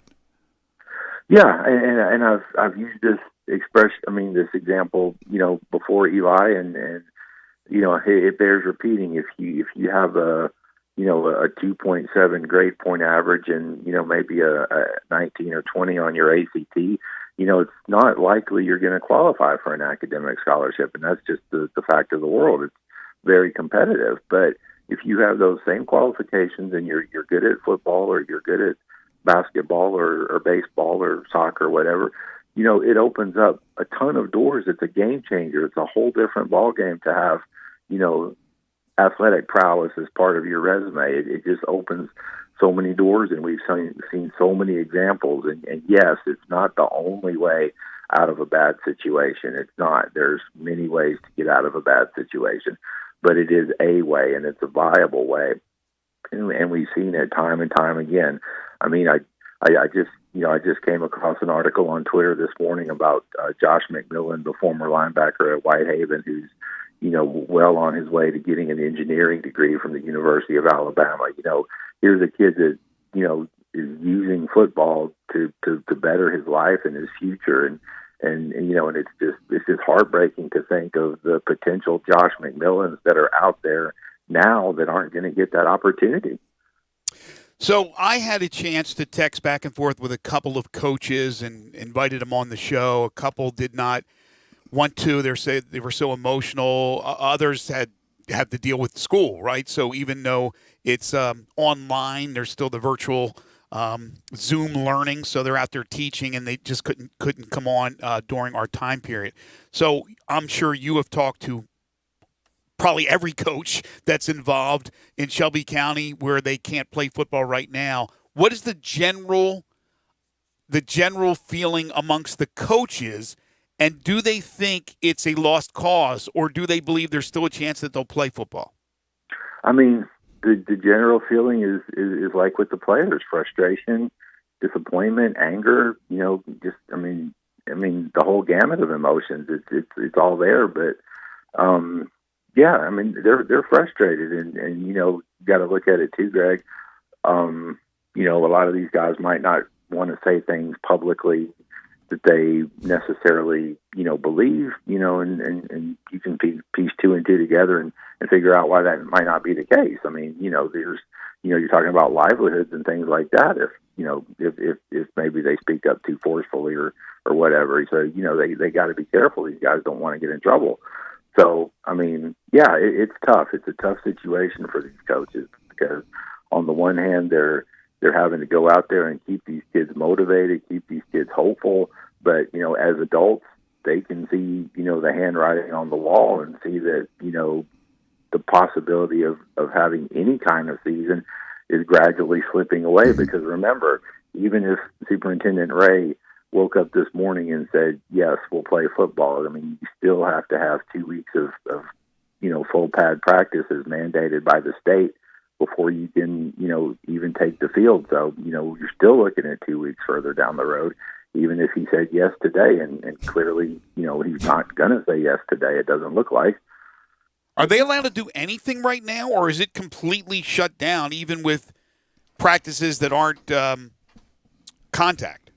No, it's just conditioning work. I mean, Gabe will tell you. I mean, it's all conditioning. I mean, they just running and you're basically running. I mean, they can't even touch. They're not even allowed to touch a ball at this point. No pads, no ball. No plays, no contact. Obviously, I mean, it's conditioning work. It's gassers and all that kind of stuff. So how do you keep a kid motivated in that situation? I mean, it's got to be really, really hard. It's basically they can do all the stuff that the kids hate doing around practice. Well, how about the kids that like to run? In other words, cross-country runners where there's no contact. Why can't they compete? You would really have to ask the superintendent that, Greg, because you're right. There's, I mean, cross-country, volleyball, and golf. Yeah. Were never part of this this executive order that banned the contact sports. They were never part of that. I mean, those things should have been proceeding normally, without any kind of blocking. I mean, they were never part of this. So, really, I can't answer that. I mean, but those kids are impacted too, and it's bad for them as well.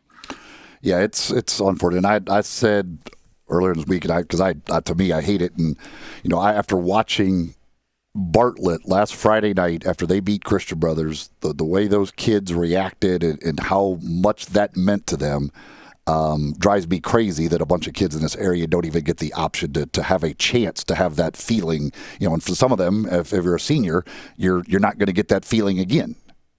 Yeah, I mean, you're exactly right, Eli. I mean, I saw the video from Bartlett, and what an incredible night for them. I mean, even take it a little farther. I mean, I went to a volleyball game last night between Collierville and Houston, and Collierville played really well, and they won the match. And just watching these girls' excitement, beating their arch rival. I mean, my point is it transcends to anything. I mean, just making a good play, that guy on the end of the bench that comes in and makes a shot at the end of the game, that sense of excitement for your teammates, for your friends, that sense of accomplishment, working together to achieve a goal, to make something positive come out of your hard work. It's all that stuff, and you can see it on every level. I mean, it happens in every single game. There's a moment like that where your hard work pays off. You run off the field and the coach pats you on the helmet and said, "That's what I'm talking about, son." That's what this is all about, and they're missing out on that, and it's really sad. And I'm getting a little choked up, and I apologize, but it's just really, really unfortunate that they're missing out on this stuff. Do you have any idea what the numbers are compared to Metro Nashville, where they're now allowing football for the public schools to return? The active cases in Shelby County are around 1,400. The active cases in that area, Metro Nashville, is around 1,100. So we're talking a difference of maybe around 300 active cases. Okay, and what's the latest with Collierville? Collierville football is back. They're playing Gallatin tonight. They're on the road at Gallatin. The rest of their sports, started back up this week. Like I said, volleyball play last night was, the first game back for them. So they're back. They've done their quarantine. They've followed their rules. Hopefully, fingers crossed, they won't have any more issues out there, and they'll be able to, proceed full speed ahead.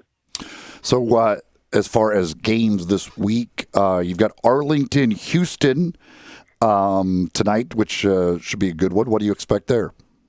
I expect a lot of points in that one, Eli, because I said on Twitter, I think last week, in fact, I got a sense that that's going to be like one of those, 45 to 42 games, or 38 to 40 or whatever. It's going to be really high scoring. We saw with Houston last week that they looked a lot better on offense than they did against that game. You and I were there for Christian Brothers. They looked much better against DCS. They got the run game going with Ben Stegall. Gray Nishwitz at quarterback looked a lot better. He was poised. He was polished. He made good reads. His receivers made plays for him. The play calling was back to being, dynamic and creative and fun. And they just looked, worlds better against DCS. And, you contrast that with an Arlington team that's playing really well, and they've got a terrific quarterback of their own in Zach Baker, who's having a great season and putting up great numbers, and he's got some good weapons to work with. Jake Golday is just a football player. He catches passes. He plays on defense. He plays on special teams. They've got some really good guys over there at Arlington, and like I said, it's a region game. It's a rivalry game, and I think it's going to be a high scoring, fun game for anybody that's lucky enough to get in the door over there at Houston. I know my partner will be headed to Nashville after our show for Christian Brothers and Pope John Paul II tonight, which, of course, you could listen here on our airways. But also, if I'm not mistaken, MUS returns to action. Are they not also in Nashville tonight? The Owls are going to Montgomery Bell Academy, and if it wasn't for, the rules about trying to, separate people, they could have chartered a bus together and gone up there. Yes. NBA is really good. MUS is going to have their hands full.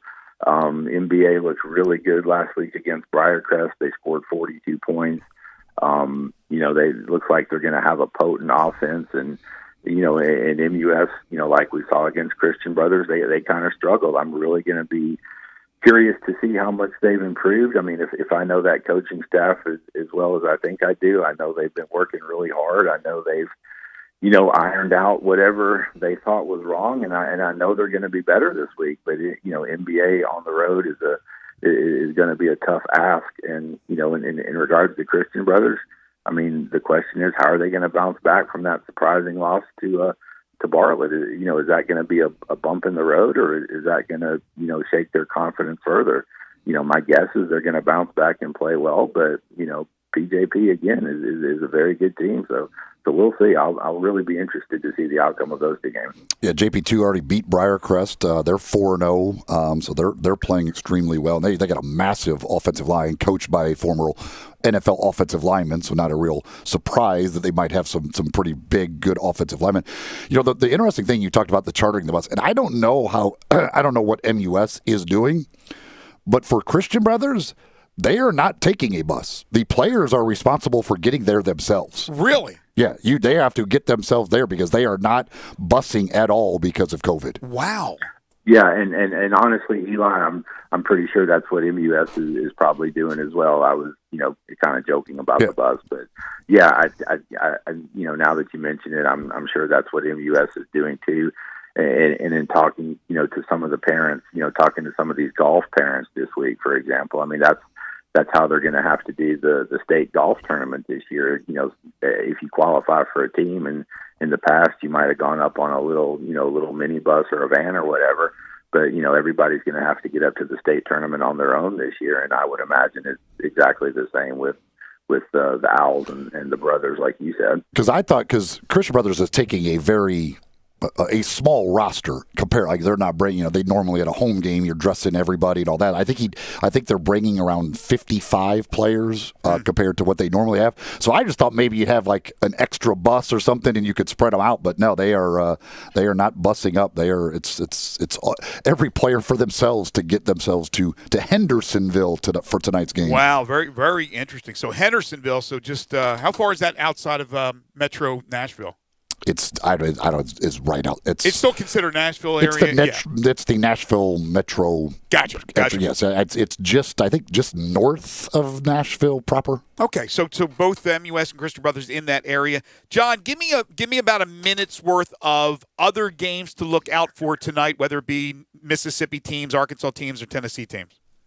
Well, it's going to be interesting to see how ECS bounces back from their loss to Houston. They're taking on North Point this week.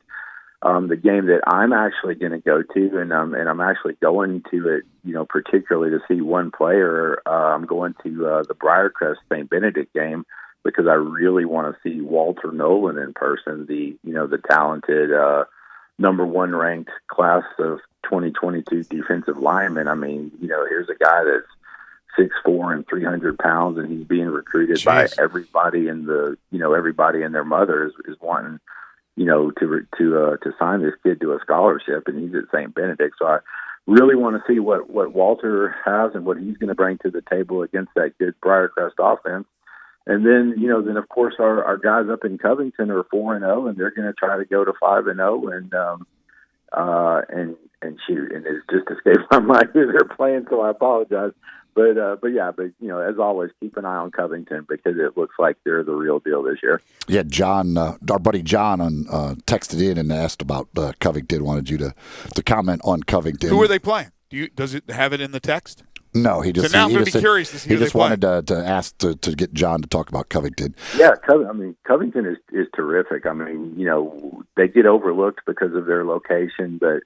When you talk about 3A football in the state of Tennessee, obviously you start with Alcoa, but in that group below Alcoa, it's Covington, it's Pearl Cone, and there's not too many other schools anywhere that can match up with those guys.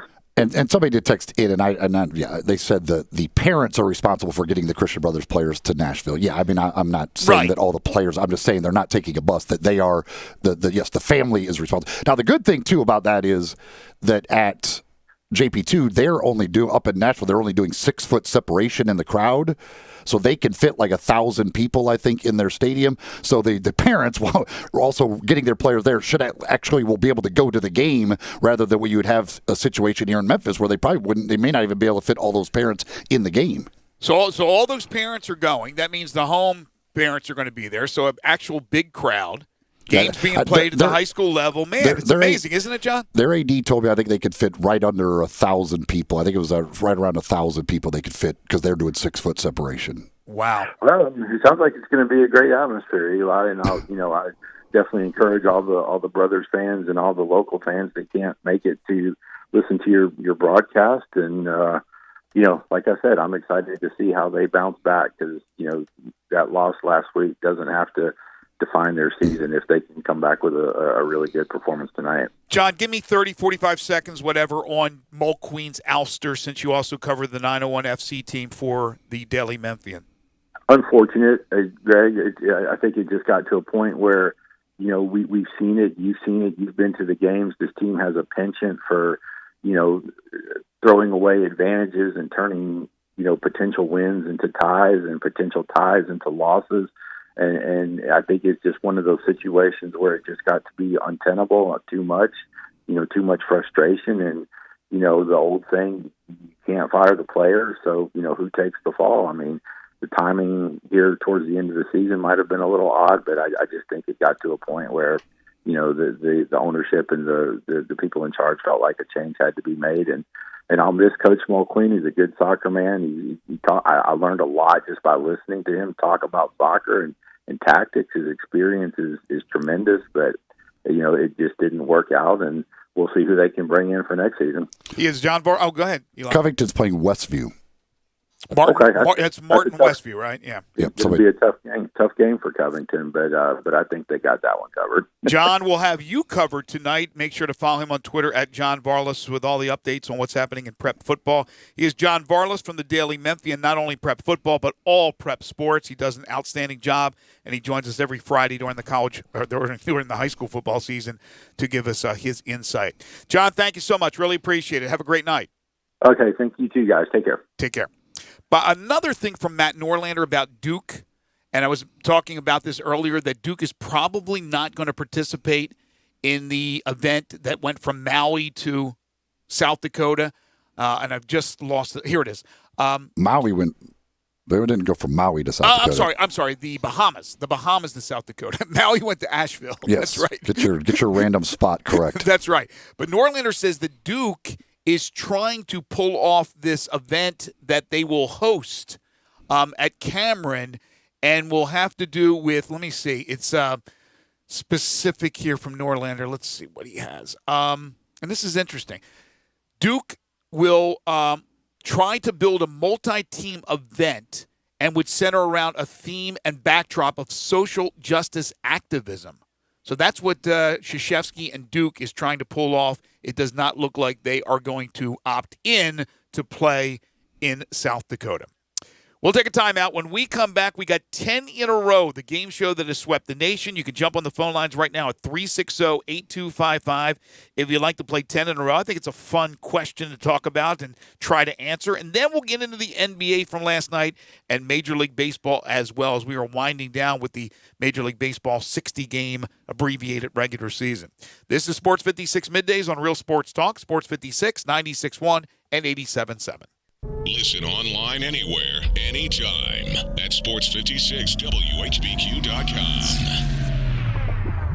It's time to catch the falling prices at Gossett Kia South Mount Moriah during our Fallback Kia sales event. You'll find best mass market brand and initial quality 5 years running for Kia with J.D. Powers, and we Gossett all at Gossett Kia Mount Moriah. Get 2020 Forte $131 a month, 36-month lease. How about a 2020 Soul $148 a month, 36-month lease? And check out the all-new 2021 Kia K5, now just $189 a month, 36 36-month lease, and they're all just $31.49 due at signing. And in these uncertain times, Gossett says rest assured with Kia's 10-year, 100,000-mile powertrain limited warranty. So whether you live in Horn Lake, South Haven, Olive Branch, or Memphis, you'll be happy at Gossett Kia, 2680 Mount Moriah, or KiaMountMoriah.com. If you want it, we got it at Gossett Motor Cars. All 36-month leases, $31.49 due at signing, 0 security deposit, excludes acquisition fee, 10,000 miles per year, 20 cents excess mileage, $650 acquisition fee, Forte LE 2249.63, sold L7120906, warranty is a limited powertrain warranty, see Kia.com or retailer for details, includes all rebates and incentives, PF 598.75, excludes tax title and license, see dealer for complete details, not all customers will qualify.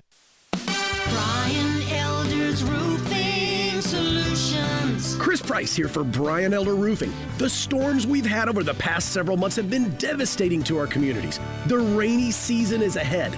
You may have not even noticed the dripping in your attic, water stains throughout your home, or even worse, mold and mildew. Please call Brian Elder Roofing and we will send out our project managers to assess any damage. We will not try to sell you a roof if all you need is a repair. We will measure your roof from outer space. 0% for 60 months, even no payments till 2022 are available with approved credit. If you've noticed missing shingles, water stains, leaks in your roof, call us before you call your insurance company at 867-0303. That's 867-0303, and we will provide a free, thorough inspection of your roof's condition. Call 867-0303. Brian Elder's Roofing Solutions. The day has come for huge savings at Gossett Chrysler Jeep Dodge Ram Fiat with Jeep Adventure Days and Ram Power Days going strong on Covington Pike. Get 0% APR plus no payments for 90 days. New 2020 Jeep Cherokee Latitude IIHS top safety pick, $21,740 or $275 a month. 2020 Dodge Challenger, a muscle car with best-in-class cargo volume, $24,690 or $318 a month. 2020 Dodge Charger, America's fastest four-door muscle car, $24,990 or $329 a month. And 2020 Ram 1500 Tradesman Quad Cab, $366 a month. Drive past the rest. Come to the best. Gossett Chrysler Jeep Dodge Ram Fiat, 1901 Covington Pike. Online, GossettMotorCars.net. If you want it, we got it at Gossett Motor Cars. All 75 months at 3.99 APR, $3,500 down. Must finance through Chrysler, Cherokee, LD 561583, Challenger, LH 214740, Charger, LH 116732, 1500 LS 139-171. See dealer for complete details. Offer valid through end of the month with approved credit. Dealer stock only. Now, back to Sports 56 Middays delivered by FedEx. Visit FedEx.com/e-commerce to see how to turn browsers into buyers. Learn how FedEx can help take your business to the next level. This hour is also brought to you by the Window Genie. Here once again are Greg Gaston and Eli Savoy.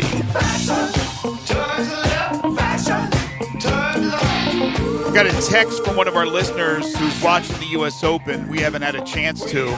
He said that the scores are so much higher because of hole location today and the wind. So the wind's picking up. That makes sense. And certainly those greens, I would imagine there are some brutal hole positions if they want to put them, because there's some crazy places on some of those greens. We need you to jump on the phone lines right now at 360-8255 if you'd like to play 10 in a row. Not 5, not 6, not 7, not 8, not 9, but 10 in a row. It's the game show that has swept the nation. We've been doing it for years on Fridays here on Middays. And today, what are the great listeners of ours playing for, Eli? The winner of 10 in a row today will get $25 in $25 gift certificate to Sunrise on Jefferson. Great Fantastic breakfast and lunch over at Sunrise, and also $25 to Sweetgrass there in Cooper Young.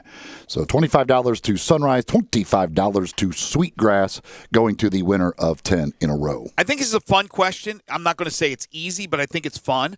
All-time career passing yardage leaders for each NFL franchise. So I'll give you the name of a quarterback. I will give you the team that they played for. I'm not tricking you, all right? They played for that team. If they are the all-time leader in passing yardage for that franchise, the answer is yes. If not, the answer is no. One I left off pretty easy. Tom Brady, Patriots, Eli. Nope, I think Matt Castle's got him. It's Steve Grogan, man. No, that would be a yes. It's that simple. I'll give you the name of a quarterback and the team that he plays for or played for, and if he's the all-time leader for that franchise in passing yardage, it's a yes. If not, it's a no. I can't explain it any simpler. All-time career passing yardage leaders for each NFL franchise. Let's do this thing. 360-8255 if you'd like to win or at least have a chance to win, an opportunity. We just told you about the great prizes. I'm not going to sit around here all day waiting, so I know everybody likes to get the guinea pigs out of the way. And if you'd like to be one of those guinea pigs, then again, 2 out of the last 3 weeks, the first caller nailed it, got 10 straight, and was able to win the prizes. So let's do this thing. 360-8255 if you'd like to play 10 in a row, the all-time career passing yardage leaders for each NFL franchise. I'm looking forward to this one. I want to see how well these folks can do, but if they don't want to play, Eli, then we'll just move on, right? That's right. Got $50 in gift certificates on the line, $25 to Sunrise, $25 to Sweetgrass going to the winner. So all you got to do is get on the phone at 360-8255. That's 360-8255. Somebody's got to be first. All right, well, we're waiting for people to call in, and I'll give it a few moments. Major League Baseball last night, the Chicago White Sox and the Tampa Bay Rays both clinched playoff spots. So you have the Dodgers, the White Sox, the Rays, 3 so far, and it's expanded this year, 16 teams in the playoffs. Also last night, the Yankees hit 5 home runs in 1 inning. Luke Voigt hit another one. He's hit 4, I think, in the last 3 games, and now has 20. Yeah, not that it's a real common thing, but I was surprised. That's the first time the Yankees have ever had 5 home runs in an inning. The ball is so juiced. You think about how long they've been around, and they've had a few guys back through their years that can hit some home runs. I was surprised that they had never done that before, actually. Yeah, you would think 27 Murderers Row with the 27 Yankees, but so many great teams, so many great years where they had all those sluggers, but this is the first time. But 5 in 1 inning. I think it was like back-to-back-to-back, then they got an out, and then back-to-back. Yeah, I think the back-to-back-to-back, I think might have been on 3 straight pitches. I think it was, and that's unbelievable. Also, the Josh Donaldson home run. And folks are calling in, so we're going to get to 10 in a row in just a second. The Josh Donaldson home run ejection yesterday was a first. It has to be, right? Josh Donaldson of Minnesota hits a home run, but he was still mad because of a strike call that home plate umpire Dan Bellino gave him during that at-bat. But he hits the home run. You think everything's fine, right? He circles the bases, he crosses home plate, kicks dirt on home plate, and Dan Bellino runs him. Bellino, I should say, not Bellino. Dan Bellino runs him after. So he hits a home run and is ejected. Is that unbelievable? Yeah, he was not happy about a strike call in that at bat, and he let it be known. Let it go, buddy. You just hit a home run. If you struck out, I can understand you going ballistic to a certain extent and then getting thrown out. But you hit the home run. All should have been right in the world, but it was not for Josh Donaldson. All right. Let's do it. Let's play 10 in a row. Again, the question. All-time career passing yardage leader for each NFL franchise. I'll give you the name and the franchise. I'm not tricking you. They played for that franchise, but is it a yes or a no? All right. First up, we have Patrick. Hey, Patrick. Hey, Patrick. Oh, okay. Here we go. Jim Kelly Bills. No. 360-8255 is the number. Not a good start. All-time career passing yardage leader for each NFL franchise. I would think that one was a layup with Jim Kelly. Here we go. Let's see. Next up is going to be Keith. Hey, Keith. Hi, Keith. Hey, how you doing? Good. All right, Keith. Eli Manning, Giants. Yes. Dante Culpepper, Vikings. No. Len Dawson, Chiefs. Yes. Matt Schaub, Texans. No. 360-8255. That's the weird one. 360-8255. I'm sure not before too long, Deshaun Watson will probably break those records with ease, assuming he doesn't get hurt. But yeah, Matt Schaub is a yes. Wow, that's surprising. Do you have the number? I don't have the number of yardage. No. Dang. 360-8255. Again, $25 to Sweetgrass, $25 to Sunrise. Tim is next up. Hey, Tim. Hi, Tim. Hey. All right, Jim Kelly Bills. Yes. Joe Flacco Ravens. That's just the Ravens or the Ravens and Cleveland? It's always going to be that franchise. Okay, so just so the it's Ravens. the Ravens, right? Yes. Troy Aikman Cowboys. Yes. 360-8255, all-time career passing yardage leader for each NFL franchise. 360-8255. Jason is next. Hey, Jason. Jason? Hey. Here we go. Eli Manning, Giants. Yes. Dante Culpepper, Vikings. Yes. 360-8255. All-time career passing yardage leader for each NFL franchise. I'll give you the name and the team. If it's a yes, I mean, if he is the all-time career passing yardage leader for that franchise, it's a yes. If not, it's a no. Well, Dante Culpepper. That's a name I haven't thought about for a long time. UCF.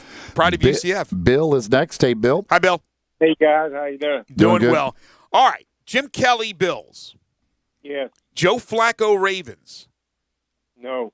360-8255. We have regressed here. Come on. I wondered if this was going to be tough, but I think it's so fun. When I looked this up, I said, yeah, this is going to be fun. And but I couldn't gauge whether or not it would be really hard.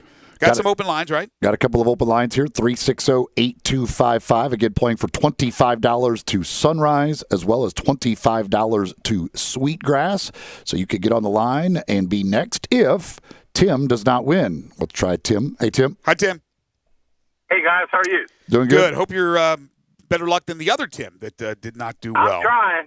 All right, here we go. List 2 for Tim. Eli Manning, Giants.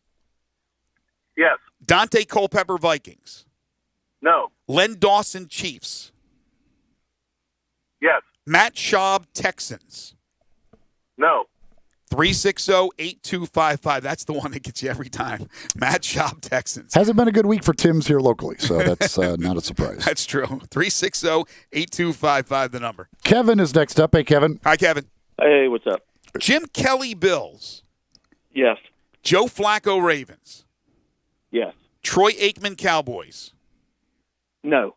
Bart Starr, Packers. No. Randall Cunningham, Eagles. Ooh. No. Jim Everett, Rams. No.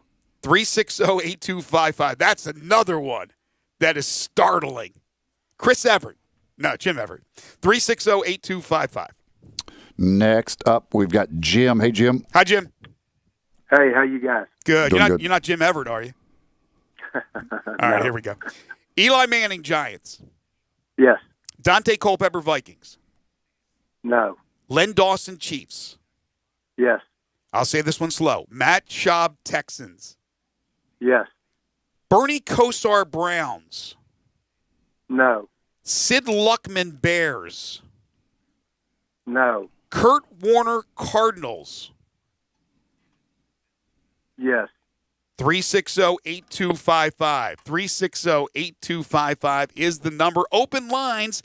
The question for 10 in a row. All-time career passing yardage leader for each NFL franchise. Again, I'll give you the name and the franchise. I'm not confusing you with the franchises. Okay? So they played for that franchise. Now, they may have played for a couple different ones, but they played for that franchise. 360-8255. Let's go. Let's keep it coming here. Few more minutes of 10 in a row as we play the game show that has swept the nation. How many did he get there? How far in that list did he get? He got down to 1, 2, 3, 4, 5, 6. He missed on the 7th. Okay. He missed on the 7th. 360-8255, $25 to Sunrise and $25 to Sweetgrass. So $50 of deliciousness going to the winner. And let's see if that could be Kevin. Hey, Kevin. Hi, Kevin. Hey, what's going on? By the way, I love how you described that, Eli. The deliciousness. That's great. All right, here we go, Kevin. Jim Kelly, Bills. Yes. Joe Flacco, Ravens. Yes. Troy Aikman, Cowboys. No. Bart Starr, Packers. No. Randall Cunningham, Eagles. No. Jim Everett, Rams. Yes. Steve Young, 49ers. No. Johnny Unitas, Colts. Yes.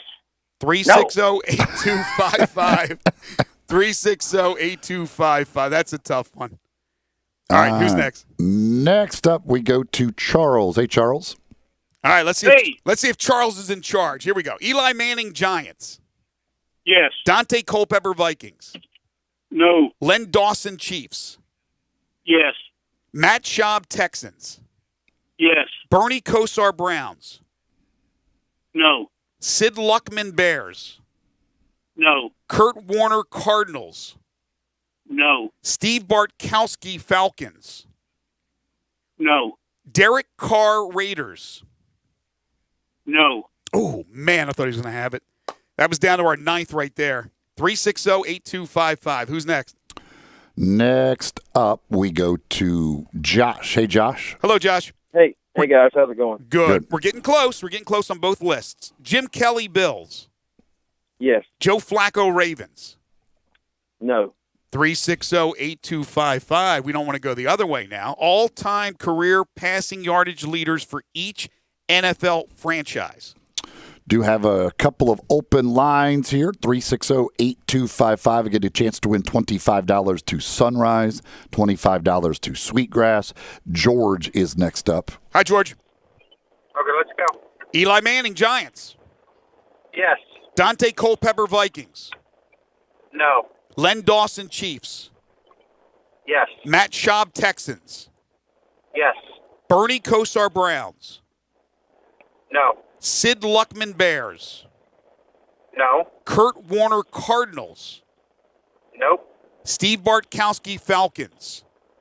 No. Derek Carr, Raiders. Yes. Dan Fouts, Chargers. Yes. Oh, that one hurt. Oh, that was a piercing arrow to my heart. I thought George had it. It's easy to say yes on that one. It's easy. Or you got to think about that other guy. You know, the one that Brandon Lang loves so much, if you know where I'm going with that. 360-8255. We got another minute or two, and then we got to take a timeout. Come on, I want a winner. We're so close. We're down to the final. Well, we still got three more on list one, and we're down to the last one on list two. So if you've been listening carefully, you should be able to nail this thing. 360-8255. Come on now. I'll give it 2 more minutes while we're waiting. Adrian Wojnarowski reporting that, according to ESPN sources, Brad Stevens had a late-night Thursday meeting with Celtics leaders Kemba Walker, Jason Tatum, Jaylen Brown, and Marcus Smart to work through emotions of post-Game 2 locker room. A lot of yelling in the locker room, but nothing escalated to a physical confrontation. Marcus Smart going off after the Celtics blew another big lead and lost to Miami once again, 106-101. The Heat now with a 2-0 lead in the series. 360-8255 if you want a chance to win $50 worth of gift certificates, 25 to Sunrise, 25 to Sweetgrass. And let's we do have a couple of open lines right now, so you can get in line behind Barry, who's next up. Hey, Barry. Hi, Barry. Hey, guys, I'm going to give it a shot. Okay, we're back to list one. Jim Kelly, Bills. Yes. Joe Flacco, Ravens. Yes. Troy Aikman, Cowboys. No. Bart Starr, Packers. No. Randall Cunningham, Eagles. No. Jim Everett, Rams. Yes. Steve Young, 49ers. No. Johnny Unitas, Colts. No. Joe Theismann, Redskins. No. Our good friend Joe Theismann. So we're down basically to the last name that we have not mentioned yet on list one, and we've named all 10 on list two. We just need somebody to scoop on in here and take the prizes. 360-8255 if you want to, if you think you've got it figured out and you want to win. Again, $25 to Sunrise, $25 to Sweetgrass. Pretty darn sweet deal, as a matter of fact, right there to get you $50 of food and drink at those two outstanding places. One on Jefferson, one over at Cooper Young. $25 to each of those if you can be the winner of 10 in a row. And while we're waiting for another minute or so, I'm going to tell you about Pinnacle Roofing and Restoration for all your roofing and home repair needs. Call my friend Brandon McCullough at 901-438-5084, online at newroofmemphis.com. They offer financing, many different plans and options to choose from, including a 6, 12, or 18-month same-as-cash option. They'll work with your insurance company or out of pocket. They do residential and commercial roofing. So business owners and property managers, if you have a leak or any other problem with your roof, call Pinnacle today. They're licensed, bonded, and insured, and a member of the Better Business Bureau. You get a free roof inspection and a 5-year labor warranty on the purchase of a new roof. All their work guaranteed, including carpentry work. They do exterior painting. They can install shingles, replace gutters, put up fencing and siding, rotten wood repair.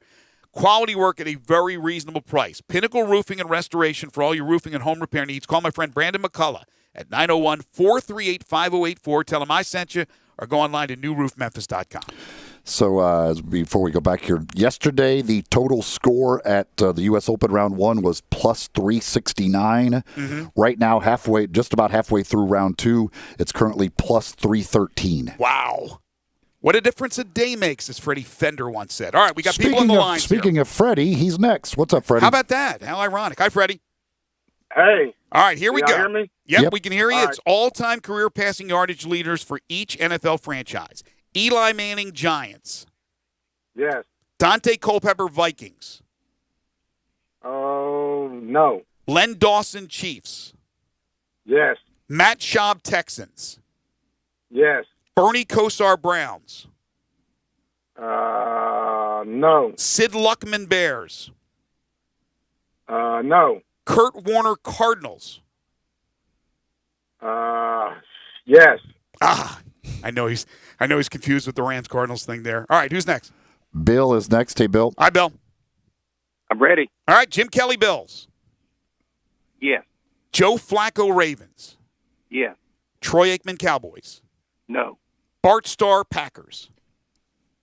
No. Randall Cunningham, Eagles. No. Jim Everett, Rams. Yes. Steve Young, 49ers. No. Johnny Unitas, Colts. No. Joe Theismann, Redskins. No. Next. Next up is John. Hey, John. John, the door's wide open here. Let's do this thing. Eli Manning, Giants. Yes. Dante Culpepper, Vikings. No. Len Dawson, Chiefs. Yes. Matt Schaub, Texans. Yes. Bernie Kosar, Browns. No. Sid Luckman, Bears. No. Kurt Warner, Cardinals. No. Steve Bartkowski, Falcons. No. Derek Carr, Raiders. Yes. Dan Fouts, Chargers. No. There's your winner. There is your winner. Congratulations, right. John. You got $25 in Sunrise, $25 Sweetgrass coming your way. Hold on. Gabe will tell you how you're going to get those prizes. I just want to thank all the guys who called before me. I couldn't have done it without them. For all the little people before me. Congratulations. I'm going to invite them all down to Sunrise for a cup of coffee. There you go, John. That's a way to pay people back. Hold on. The only name we didn't get to, and team, Eli, was the Jets and Chad Pennington. I would say no. You would be correct. So the ones that were no's, Troy Aikman, Cowboys, it's Tony Romo. Bart Starr, Packers, it's Brett Favre. Randall Cunningham, Eagles, it's Donovan McNabb. Steve Young, 49ers, Joe Montana. Johnny Unitas, Colts, of course, Peyton Manning. Chad Pennington, Jets, it's Joe Namath. Dante Culpepper, Vikings, Fran Tarkenton. Bernie Kosar, Browns, it's Brian Sipe. Remember him? Sid Luckman, Bears, it's Jay Cutler, all-time leader. For the Cardinals and Kurt Warner, no, it's Jim Hart. For the Falcons and Steve Bartkowski, it's Matt Ryan, current starting quarterback. And for the Chargers, no, not Dan Fouts, although a Hall of Famer, it's Phillip Rivers, Brandon Lang's favorite quarterback.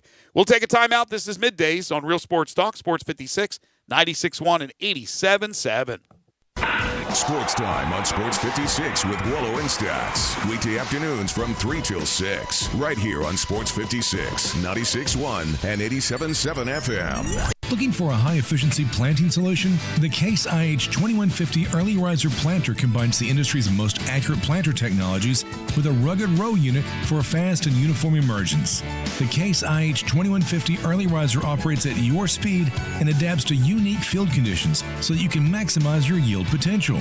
Stop in or call Mid-South Ag Equipment at 662-890-3141 to learn more. That's Mid-South Ag, your Case IH Equipment headquarters. Hey, everybody. This fall is going to be the best, and I am loving these new All-Star Chevys. You will not find more Silverados anywhere, and for a lot less. If it's a new Chevy you want, Olive Branch is where you want to be. Come drive one of these new Tahoes. I just did it, and I'm telling you, I want to go on a road trip right now. Drive a new Traverse or a new Camaro. Wait, here is the new Chevy car to drive. One of these Impalas that has all the awards. All-Star wins on the low prices. We're talking 20-something. You could even get thousands in cash back. And don't forget to check out the certified pre-owned Chevy deals. The lot is full. Tahoes, Malibus, Impalas, Suburbans. Just don't forget, it's not the Pike, it's not South Haven, not Mount Moriah or Collierville. It's gotta be Olive Branch, people. And everyone at All-Star has one job, just one job, to make sure you get the best deal and have more fun and in record time. So find new roads to Kraft Goodman Road in Olive Branch or go to allstarautogroup.com. Texting enrolls you into recurring automated text messages. Message and data rates may apply. Men over 40, is your body feeling soft and not as lean? Are you losing your energy, drive, or even your passion? If so, you could be feeling the loss of growth hormone. The reality is, as early as 25, your natural production of GH begins to significantly slow down, which means you start slowing down. Well, listen to this. New GH Boost from Nugenix is the world's first and only non-prescription supplement that safely supercharges your body's GH production at night when it naturally occurs. Clinical studies show the ingredients in GH Boost can increase your body's own GH levels more than 100% in just the first 90 minutes. And right now, Nugenix is letting every man in America try a complimentary 2-week sample by texting WATCH to 231231 now. Get GH Boost and get your swagger back at the gym and in the bedroom. It's killing it at GNC, but you can only get your sample by texting WATCH to 231231. That's WATCH to 231231. Text WATCH to 231231. I Buy Houses, 901-406-1101. That's 901-406-1101. I Buy Houses. I Buy Houses will buy a house in any area, in any condition, and yes, it's guaranteed to close in 5 days. If you need to sell your home quickly, call 901-406-1101. If you've been through a divorce, if you lost your job, if you're tired of renters, I Buy Houses can get you your money quickly. I Buy Houses will buy your home in Shelby County, DeSoto County, Memphis, Bartlett, South Haven, Horn Lake, Olive Branch, anywhere and everywhere in between in any condition. And yes, they're open 24 hours a day, 7 days a week. I Buy Houses, 901-406-1101. That's 901-406-1101. Grab that pen, 901-406-1101. I Buy Houses. I want to do some bragging rights. Hey, I was just the other day overhearing a conversation with Big Mike, the manager of DeSoto Auto Sales. They've got people buying cars all over the country. North Carolina, South Carolina, Georgia, Alabama, Arkansas, Texas. People from all over the country buy cars at DeSoto Auto Sales in Olive Branch, Mississippi. Why?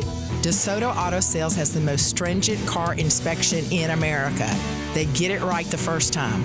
Quality and low mileage. Factory warranty on most vehicles. My favorite part is the people who work there. Big Mike, all the employees are professional, friendly, and go that extra mile. Expect as you walk in the door, you are treated like family. DeSoto Auto Sales understands your time matters. We can help you find your dream car and get all the paperwork finished in less than an hour. Come see us at DeSoto Auto Sales and be part of our family. Have a great buying experience every time. 662-890-7184. Now, back to Sports 56 Middays delivered by FedEx. Visit FedEx.com/e-commerce to see how to turn browsers into buyers. Learn how FedEx can help take your business to the next level. This hour is also brought to you by the Window Genie. Here once again are Greg Gaston and Eli Savoy. Once again, never too early to start thinking about the holidays and holiday lighting. Window Genie will do it all for you. They will custom design it with you, install it, maintain it, and store it away for one low price. If you order by November 1st, it's 15% off. Call Kate Robertson today. Ask her about that Sports 56 special. Order now for the holidays, 901-424-4100. Kate Robertson and Window Genie. Sad news from the NFL. Arizona Cardinals have announced the passing of Hall of Fame safety and longtime executive Larry Wilson on Thursday evening. He was 82. He spent his career playing for the St. Louis Cardinals. Obviously, they moved out to Arizona, so Larry Wilson passes away at the age of 82. And at the U.S. Open, Justin Thomas I think he starts his second round in about a half hour, somewhere around there, Eli. He's 5 under par. 12:27. 65 yesterday. Then Patrick Reed at 12:16. He's 4 under. And Rory McIlroy at 3 under, 12:27. So none of the leaders have started their second round. They're 5, 4, and 3. And the rest battling the elements today. A lot tougher, although some have done pretty well. Xander Schauffele's even through 16.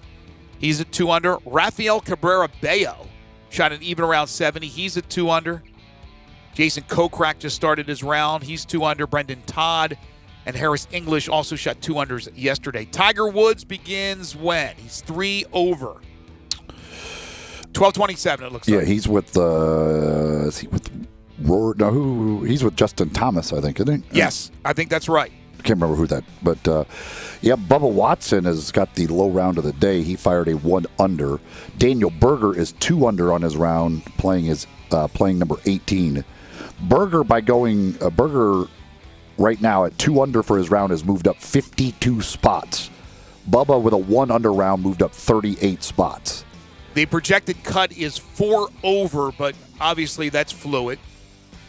Yeah, the way this is going, if the afternoon is anything like the morning, that's going to go up.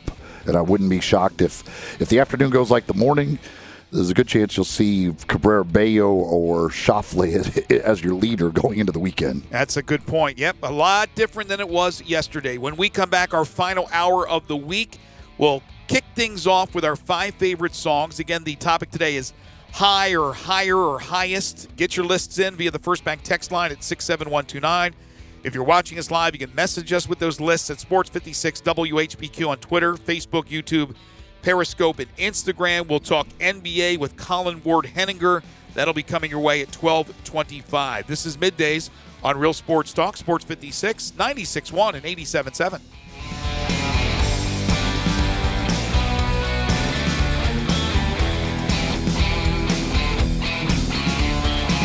Get ready to fall in love with driving again in your new Kia from Gossett Kia on the Pike. Get everything you want with the 2020 Forte, just $131 a month. Or hit the road in 2020 Soul, $148 a month. And transform your driving experience this fall in the all-new 2021 K5, now $189 a month. All 36-month leases in just $31.49 due at signing. And you'll get peace of mind you can trust with a 10-year, 100,000-mile powertrain limited warranty. It's time to get your Kia on at Gossett Kia 1900 Covington Pike, or shop 24/7 at KiaCovingtonPike.com. Ask for Bobby J. He'll put you in a new Kia today.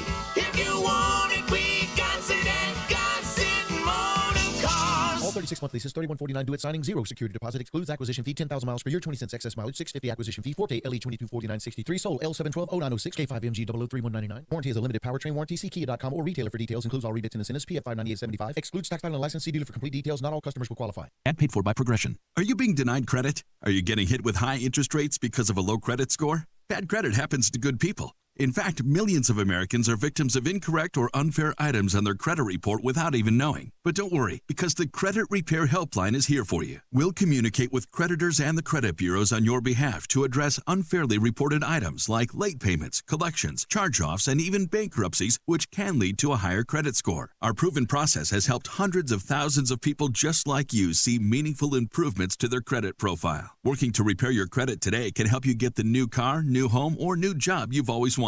Call 800-939-2371 now and get your free credit score. Call 800-939-2371 to start working to restore your credit. The call is free and the credit evaluation is free. So call 800-939-2371. That's 800-939-2371. Start building your credit today. Again, 800-939-2371. You'll see the dedication in every single step. You'll see it in the smiles, when smiles are hard to get. You'll see it in the little things that add up to success. The caring and passion are the things that we love best. Wolf Chase Limb Brace is your Mid-South provider for orthotics and prosthetics. They are an ABC-accredited facility, and their practitioners are ABC certified. At Wolf Chase Limb Brace, their services include artificial limbs, legs and arms, braces of all kinds, and custom molded inserts. You can call them today at 901-507-7821 for their location on Highway 64 in between Germantown Parkway and Appling Road, or visit them at their new location in Jackson, Tennessee. That number is 731-660-5900, or visit them on the web at wolfchaselemonbrace.com. Dedicated our life to yours. Wolf Chase Limb and Brace.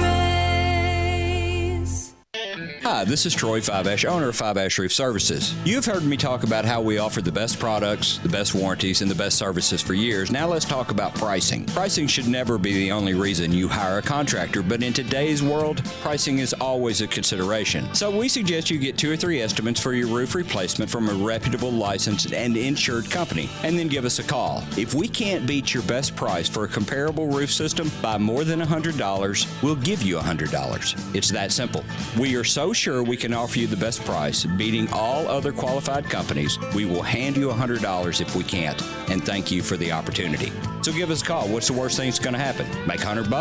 Fiveash Roof Services, a proud supporter of Tiger Athletics and the official roofer of the Tigers home team. Fiveash Roof Services, fair, honest, and ethical. 367-0050 or memphisroofer.com. Fiveash Roofing is what we do. We're here for you.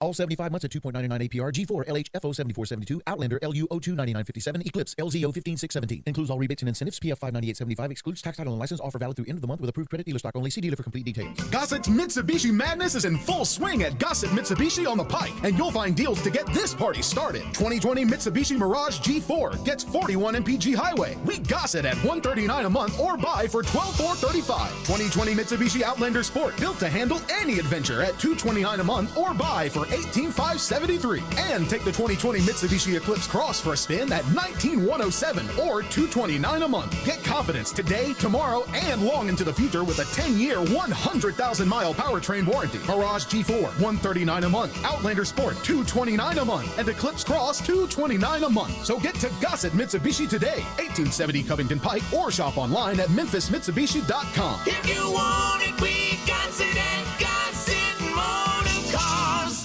We are Sports 56 WHBQ Memphis, WIVG-FM Tunica Memphis, and WPG-FLP Memphis, Flynn Broadcasting Stations. Now, back to Sports 56 Middays delivered by FedEx. Visit FedEx.com/e-commerce to see how FedEx can help you start, grow, and efficiently manage your business. This hour is also brought to you by East Memphis Ace Hardware at Quince and White Station. Here once again are Greg Gaston and Eli Savoy.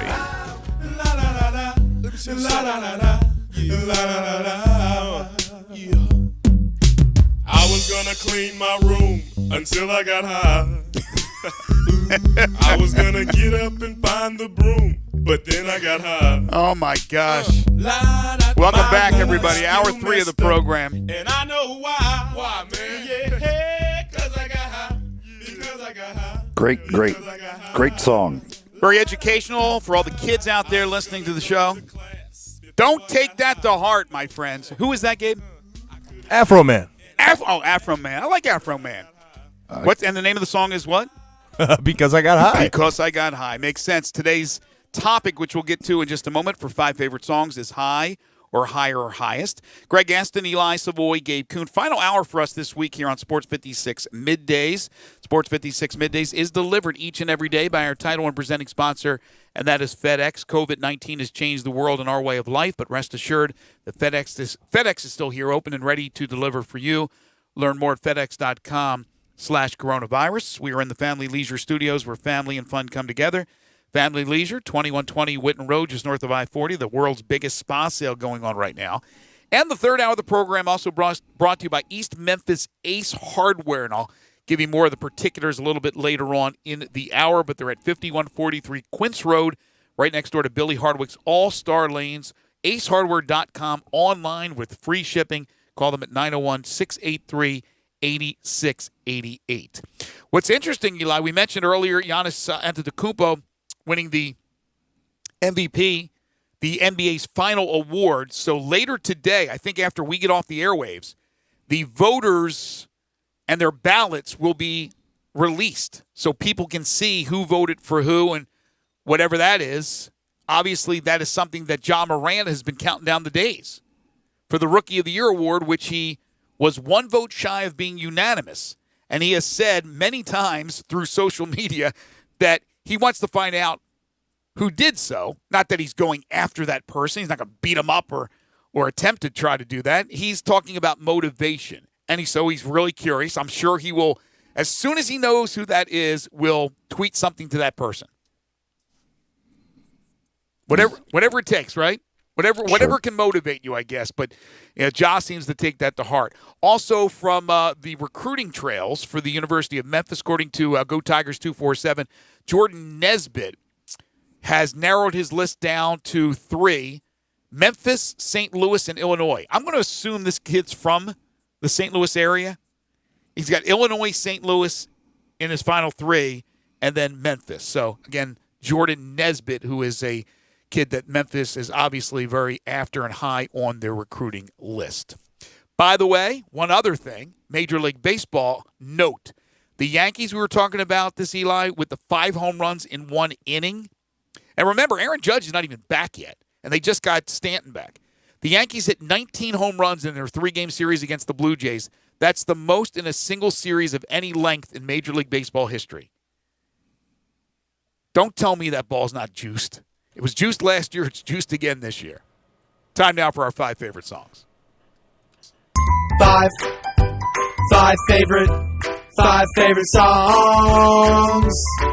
All right. Again, high, higher, highest needs to be in the title of your song. You can text in on the First Bank text line, 67129. You can watch us live, message us with the lists at Sports56 WHBQ on Twitter, Facebook, YouTube, Periscope, and Instagram. And hello to you if you are watching us on any of those platforms. We appreciate that. All right. I think I will go first today, and then Gabe and Eli. So me, Gabe, and Eli, high, higher, and highest. I thought this was a good category, Eli. I thought it was very solid. Yeah, this was good. Good. A lot of good choices on this one. I'm going to give an honorable mention today, and I really like to put it on my top 5. I just couldn't squeeze it in there. But this is a little shout out to the Ramones for Rock and Roll High School. Rock and Roll High School gets an honorable mention today. Number 5, start off with Back in the High Life, again, by Steve Winwood. Number 4, High on You by Survivor and the late friend of the show, Jimmy Jamison, the lead singer. Number 3, Highway to Hell. I think that's going to be on a lot of lists, from AC/DC. Number 2, I'll be curious if anybody remembers this song. I know you guys probably won't, because it's fairly obscure, but I'll be real happy if somebody comes with this song on their lists. Sky High by Jigsaw, number 2. But here's my number 1. He left yesterday behind him. You might say he was born again. You might say he found the key for every door. When he first came to the mountains, his life was far away, on the road, hanging by a song. But the string's already broken, and he doesn't really care. It keeps changing fast, and it don't last for long. With the Colorado Rocky Mountain High. Just a great song from the late John Denver. Rocky Mountain High, my number 1. Good choice. Thank you. Good choice. Didn't make my list today, though. I'll say that. Yeah, and I forgot that to say it yesterday, but yeah, I was supposed to say yesterday that you could not use highway, but that's okay. Oh, okay. Because we've already used highway. Highway's already been a category, so that's why. For my Highway to Hell? Yes. Okay, well, if I eliminate Highway to Hell, I could do that. What I would do is put Rock and Roll High School by the Ramones in there. So I'll just make that old switcheroo there. Well, that is that going to mess you up too? Yeah, but he it's an exception for the day, right? Yeah, because I didn't say it. I forgot to say it. I was going to say it because we've done highway as a category. So highway, I was going to say that, other than highway, because we've already done it. I didn't even think about that. I just saw songs with some sort of high variation, and I saw AC/DC, and I went, yep, absolutely that song. All right. So, Eli, you were correct to assume that the hip-hop variety, the rap variety, would be pretty heavy here. But my number one is not that. It is a complete switch up from that. You'll be surprised. I think it's been a one of mine before. Fantastic song, but we'll get to that. Honorable mention, Because I Got High by Afro Man. Came back from the break with it. Just classic. Just absolutely fantastic. Great. I actually had it as an honorable mention. As I think it deserves very much honorable mention. Couldn't break the top five, though. Yeah, no. There was good songs in the top five. 5, I went Higher by Creed. And then 4, I told you yesterday, Eli, that there was no A$AP Rocky song. There was a Highway song by him, but I didn't want to include that. But I ended up finding another one. It's Lamborghini High by A$AP Mob. A$AP The Mob. So get this. This is a group with A$AP Rocky in it. So they're all from Harlem, New York. They still do the A$AP with the dollar sign? Yep, sure do. A$AP Mob. Lamborghini Right. High by A$AP Mob. Lamborghini High. I'll have to check that one out.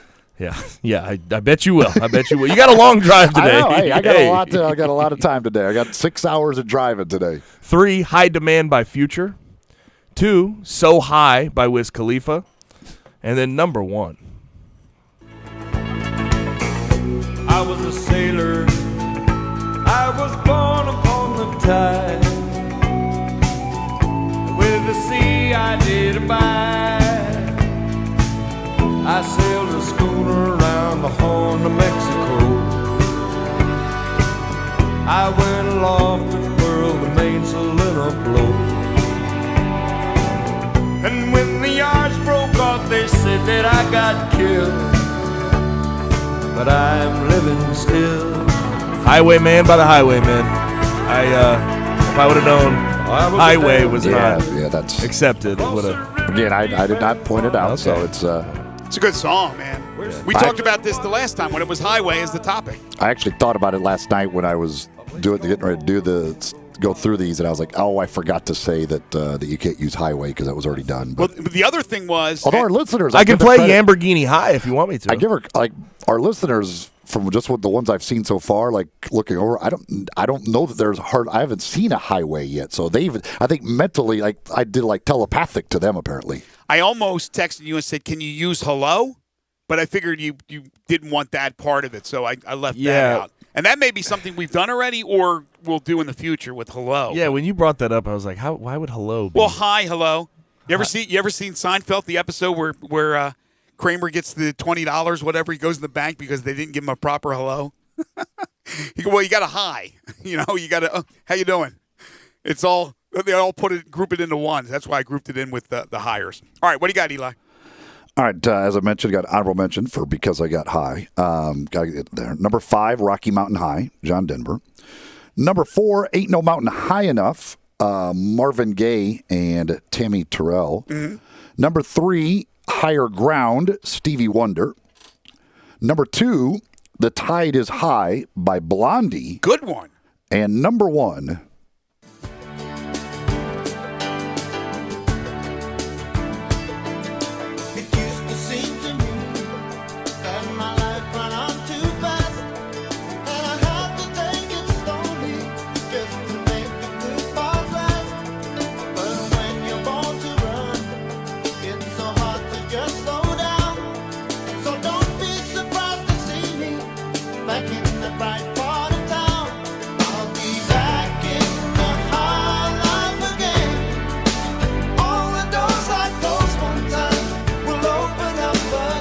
one of 2 Steve Winwood songs. I almost went 2 Steve Winwoods. Yep. But I went with Just Back in the High Life again at number 1. I love that song. It's a great song. It was number 5 on my list. But yes, you could have put both Winwoods in there. Both very good. Mm-hmm. Both very good. But I didn't want to get 2 Steve Winwoody high. So I just went with one of those. I hear you. All right, we got to get to our listeners' list. All right. Got just a partial list here. I'm not sure. I guess I don't know what happened here. But number 2, Ain't No Mountain High Enough. And number 1, Higher Love by Steve Winwood, coming from one of our listeners. Zed. Number 5, How High by Maybe April. Number 4, Fire on High by ELO. Number 3, Green Grass and High Tides by Outlaws. Number 2, Ain't No Mountain High Enough. And number 1, Higher Ground, Stevie Wonder. And he also gives an honorable mention, too, Because I Got High. Downtown Leo, number 5, Because I Got High. Number 4, High Enough, Damn Yankees. Good song there as Thought well. about that one, considered it. Yep. Number 3, Back in the High Life Again. Number 2, Rock and Roll High School. And number 1, High and Dry by Radiohead. Let's see. Nico. Number 5, Hell or High Water by the Toadies. Number 4, How High is the Water, Mama by Johnny Cash. Number 3, Because I Got High. Number 2, High Plains Drifter, Beastie Boys. And number 1, sorry, Stevie, but I have fond childhood memories of learning and practicing slap bass by playing along with Flea, the Red Hot Chili Peppers version of Higher Ground, and rewinding it over and over. So he goes the Red Hot Chili Peppers, Higher Ground, over Stevie Wonder. Let's see. From Mark, number 5, Flying High Again, Ozzy Osbourne. Number 4, High and Dry, Def Leppard. Number 3, Champagne High, Sister Hazel. Number 2, Fast Times at Ridgemont High, Sammy Hagar. And number 1, High Enough, Damn Yankees. There was a song about that movie? I never knew that. I did not know either. Great movie. Yes. Love the movie. Oh, my gosh. Bartles and James check in. Bartles list, number 5, High by Young Thug and Elton John. Of course. Okay. They had many, many duets. Number 4, Riding High, Merle Haggard. Number 3, High School Never Ends by Bowling for Soup. Number 2, High Fashion, Roddy Ricch and Mustard. And number 1, High Lonesome Sound by Vince Gill. James, number 5, Life is a Highway, Rascal Flatts. Ugh. You like the other version. What is it, Cochran? I also forgot to tell you can't use Rascal Flatts. Actually, I think I've told you that before. Rascal Flatts is not allowed. That's just a personal thing. Somewhere Drew Barrett is just cheering. This might be Drew Barrett here. Number 4, Natural High, Merle Haggard. Number 3, High Heel Sneakers, Elvis. Number 2, High Today, Wiz Khalifa. And number 1, Rocky Mountain High. Reagan Cordova, number 5, Back in the High Life. Number 4, Rocky Mountain High. Number 3, Ain't No Mountain High Enough. Number 2, The Tide Is High. And number 1, Higher Love. Boy, me and Ray almost had the exact same list. What song did I have that he didn't have? Because I didn't have both Steve Winwoods in there. But he came with both of them. But yeah, we had almost the exact same list. Let's see here. Bobby in Midtown. Number 5, High Fashion Queen by the Flying Burrito Brothers. Number 4, High Horse, Casey Musgraves. Number 3, High Voltage, AC/DC. Number 2, High on You, Survivor. And number 1, High and Dry by Black Oak, Arkansas. Let's see here. So far, no takers on Sky High by Jigsaw. High Enough, Damn Yankees. High Voltage, AC/DC. Aces High by Iron Maiden. Rocky Mountain High, John Denver. And Because I Got High, Afro Man. Number 5, Your Love Keeps Lifting Me Higher and Higher, Jackie Wilson. Number 4, I Want to Take You Higher, Sly and the Family Stone. Good song. Number 3, Higher Love, Steve Winwood. Number 2, The Tide Is High. And number 1, Ain't No Mountain High Enough. Who was that? Who was that from, that list? No name. Okay. Honorable mention to Hang 'em High by Booker T and the MGs. Somebody says, can't believe no one had High Country Snows by Dan Fogelberg. Man, Fogelberg's one of my favorites, and I'm not real familiar with that song. Somebody says High and Dry, Def Leppard. Where's Carolyn's list?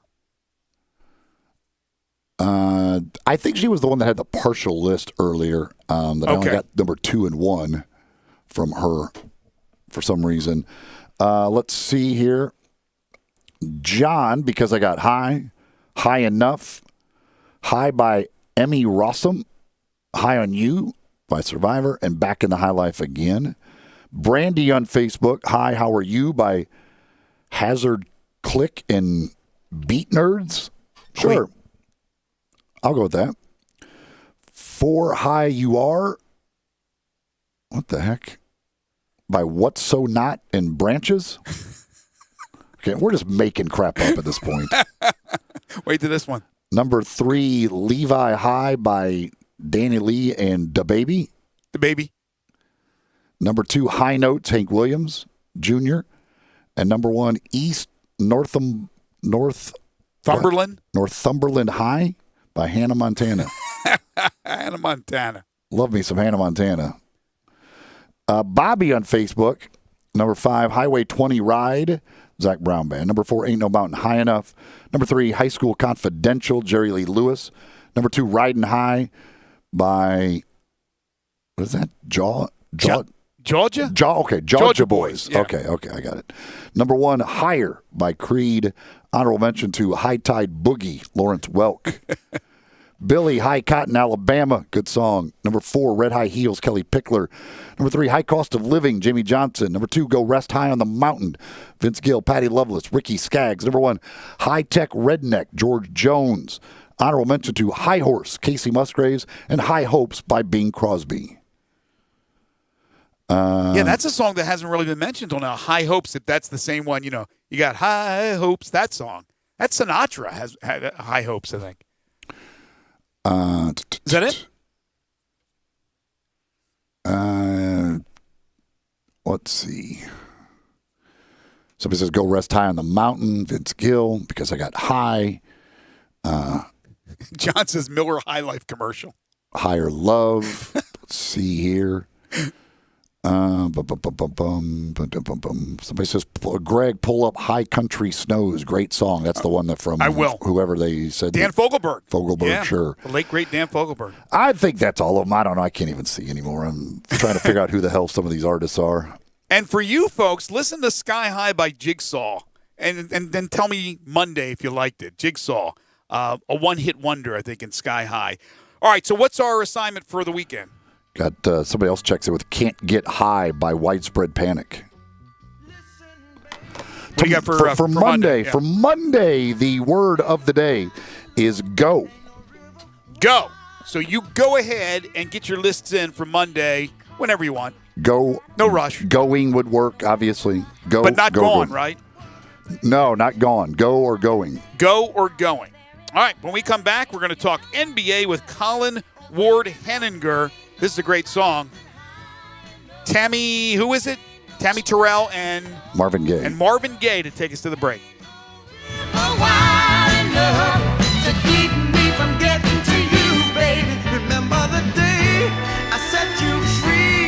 Take Sports 56 with you on your phone or tablet. Download our official Sports 56 app today. The day has come for huge savings at Gossett Chrysler Jeep Dodge Ram Fiat with Jeep Adventure Days and Ram Power Days going strong on Covington Pike. Get 0% APR plus no payments for 90 days. New 2020 Jeep Cherokee Latitude IIHS top safety pick $21,740 or $275 a month. 2020 Dodge Challenger, a muscle car with best in class cargo volume $24,690 or $318 a month. 2020 Dodge Charger, America's fastest four-door muscle car $24,990 or $329 a month. And 2020 Ram 1500 Tradesman Quad Cab $366 a month. Drive past the rest. Come to the best. Gossett Chrysler Jeep Dodge Ram Fiat 1901 Covington Pike. Online GossettMotorCars.net. If you want it, we got it at Gossett Motor Cars. All 75 months at 3.99 APR, 3,500 down. Must finance through Chrysler, Cherokee, LD 561583, Challenger LH 214740, Charger LH 116732, 1500 LS 139-171. See dealer for complete details. Offer valid through end of the month with approved credit. Dealer stock only. Get in the zone, AutoZone. Welcome to AutoZone. What are you working on today? Time to clean your car? We've got what you need. Our $25 premium car wash bucket deal has everything to keep your ride looking great inside and out. From McGuire's Gold Class Car Wash to interior detailer cleaner. And you can get it fast your way with our free same-day pickup, in-store, or curbside. Getting the job done just got easier. Restrictions at AutoZone.com. Get in the zone, AutoZone. At Jason's Deli, you can stuff yourself full of great deli food that's healthy, fresh, and best of all, it's not expensive. Jason's Deli is all about choice. Whether you're looking for a gluten-free menu, vegetarian sandwiches, healthy kids' meals, or if you'd like to invent your sandwich via the build-your-own selections, Jason's Deli has you covered. And they only use fresh, wholesome ingredients. Choose from the club and specialty sandwiches, paninis, wraps, soups, salads, pastas, and much more. I love the cleanliness in the restaurant, the hospitality, And of course, the cost. They have a huge salad bar and great soups, including Southwest chicken chili, fire-roasted tortilla, organic vegetable, tomato basil, and many, many more. And if you're planning an event, their catering department is fantastic and can handle any size party. Go check out Jason's Deli's 4 locations. On Ridgeway in the Park Place Center, that's my favorite, on Germantown Parkway in Cordova, at Poplar and Highland, and on Goodman Road in Olive Branch. Hey Tiger fans, this is John Stacy of the Wolf Chase Honda Blue and Gray Show. You can hear Drew Barrett and I talk Tigers with Tigers every Sunday night at 5 right here on Sports 56, 96.1 and 87.7. You never know which Tigers great we'll have in the studio with us either. We'll get them to call in too. We are your go-to show for Memphis Tigers football. That's the Wolf Chase Honda Blue and Gray Show right here on Sports 56, 96.1 and 87.7.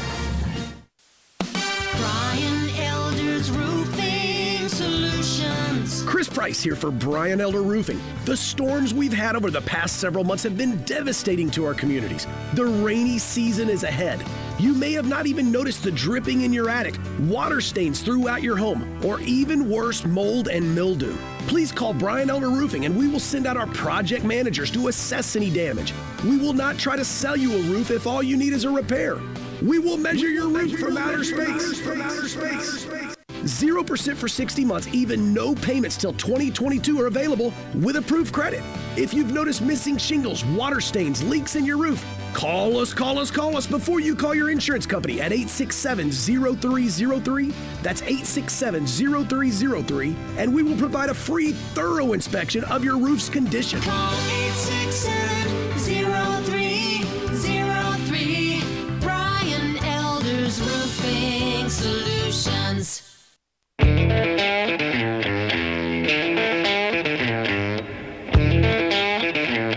Now, back to Sports 56 Middays delivered by FedEx. Visit FedEx.com/e-commerce to see how FedEx can help you start, grow, and efficiently manage your business. This hour is also brought to you by East Memphis Ace Hardware at Quince and White Station. Here once again are Greg Gaston and Eli Savoy. So this past Wednesday, we all danced around Bryson DeChambeau during the 4-man scramble. Keith, Jay, myself, you, Eli, we all looked at him and said, nah, we're not going to take him. He shot 268 today. So he's 3 under right now in the clubhouse, and a possibility that he's your leader after it's all said and done today, depending on Thomas and Reed and the conditions this afternoon. McIlroy as well in the mix. Yeah, that's you 2 under today. You're moving way up the leaderboard. Conditions so much tougher at the U.S. Open today as opposed to yesterday.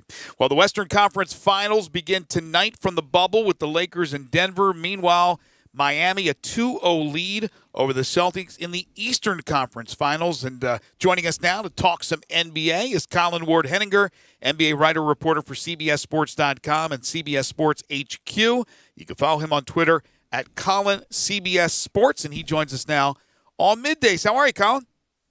Doing all right, man. A lot going on in the NBA right now, and looking back on it, it's pretty crazy to think that we've gotten to this point after everything that's happened. So pretty positive. No, you're absolutely right. So much has gone on, but I give them credit. I've done it so many times, and I'll continue to do so. They have done an unbelievable job in that bubble to be where we are as we're getting closer and closer to the culmination of the NBA Finals. So, yes, even though there's been, it's more than hiccups, a lot of speed bumps that they have had to maneuver around. They've done a great job. But last night, I want to cut right to the chase. After the game, Boston loses to Miami. As you know, Marcus Smart, according to reports, flips out, and maybe some other people, arguments happen.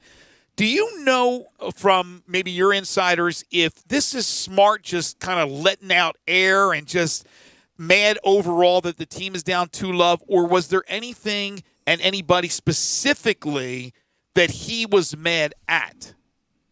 Yeah, so what it sounds like is, obviously we all know Marcus Smart is their kind of emotional leader. He wears his emotions on his sleeves, and they love him for that, and he's been tremendous in that respect during the entire playoffs.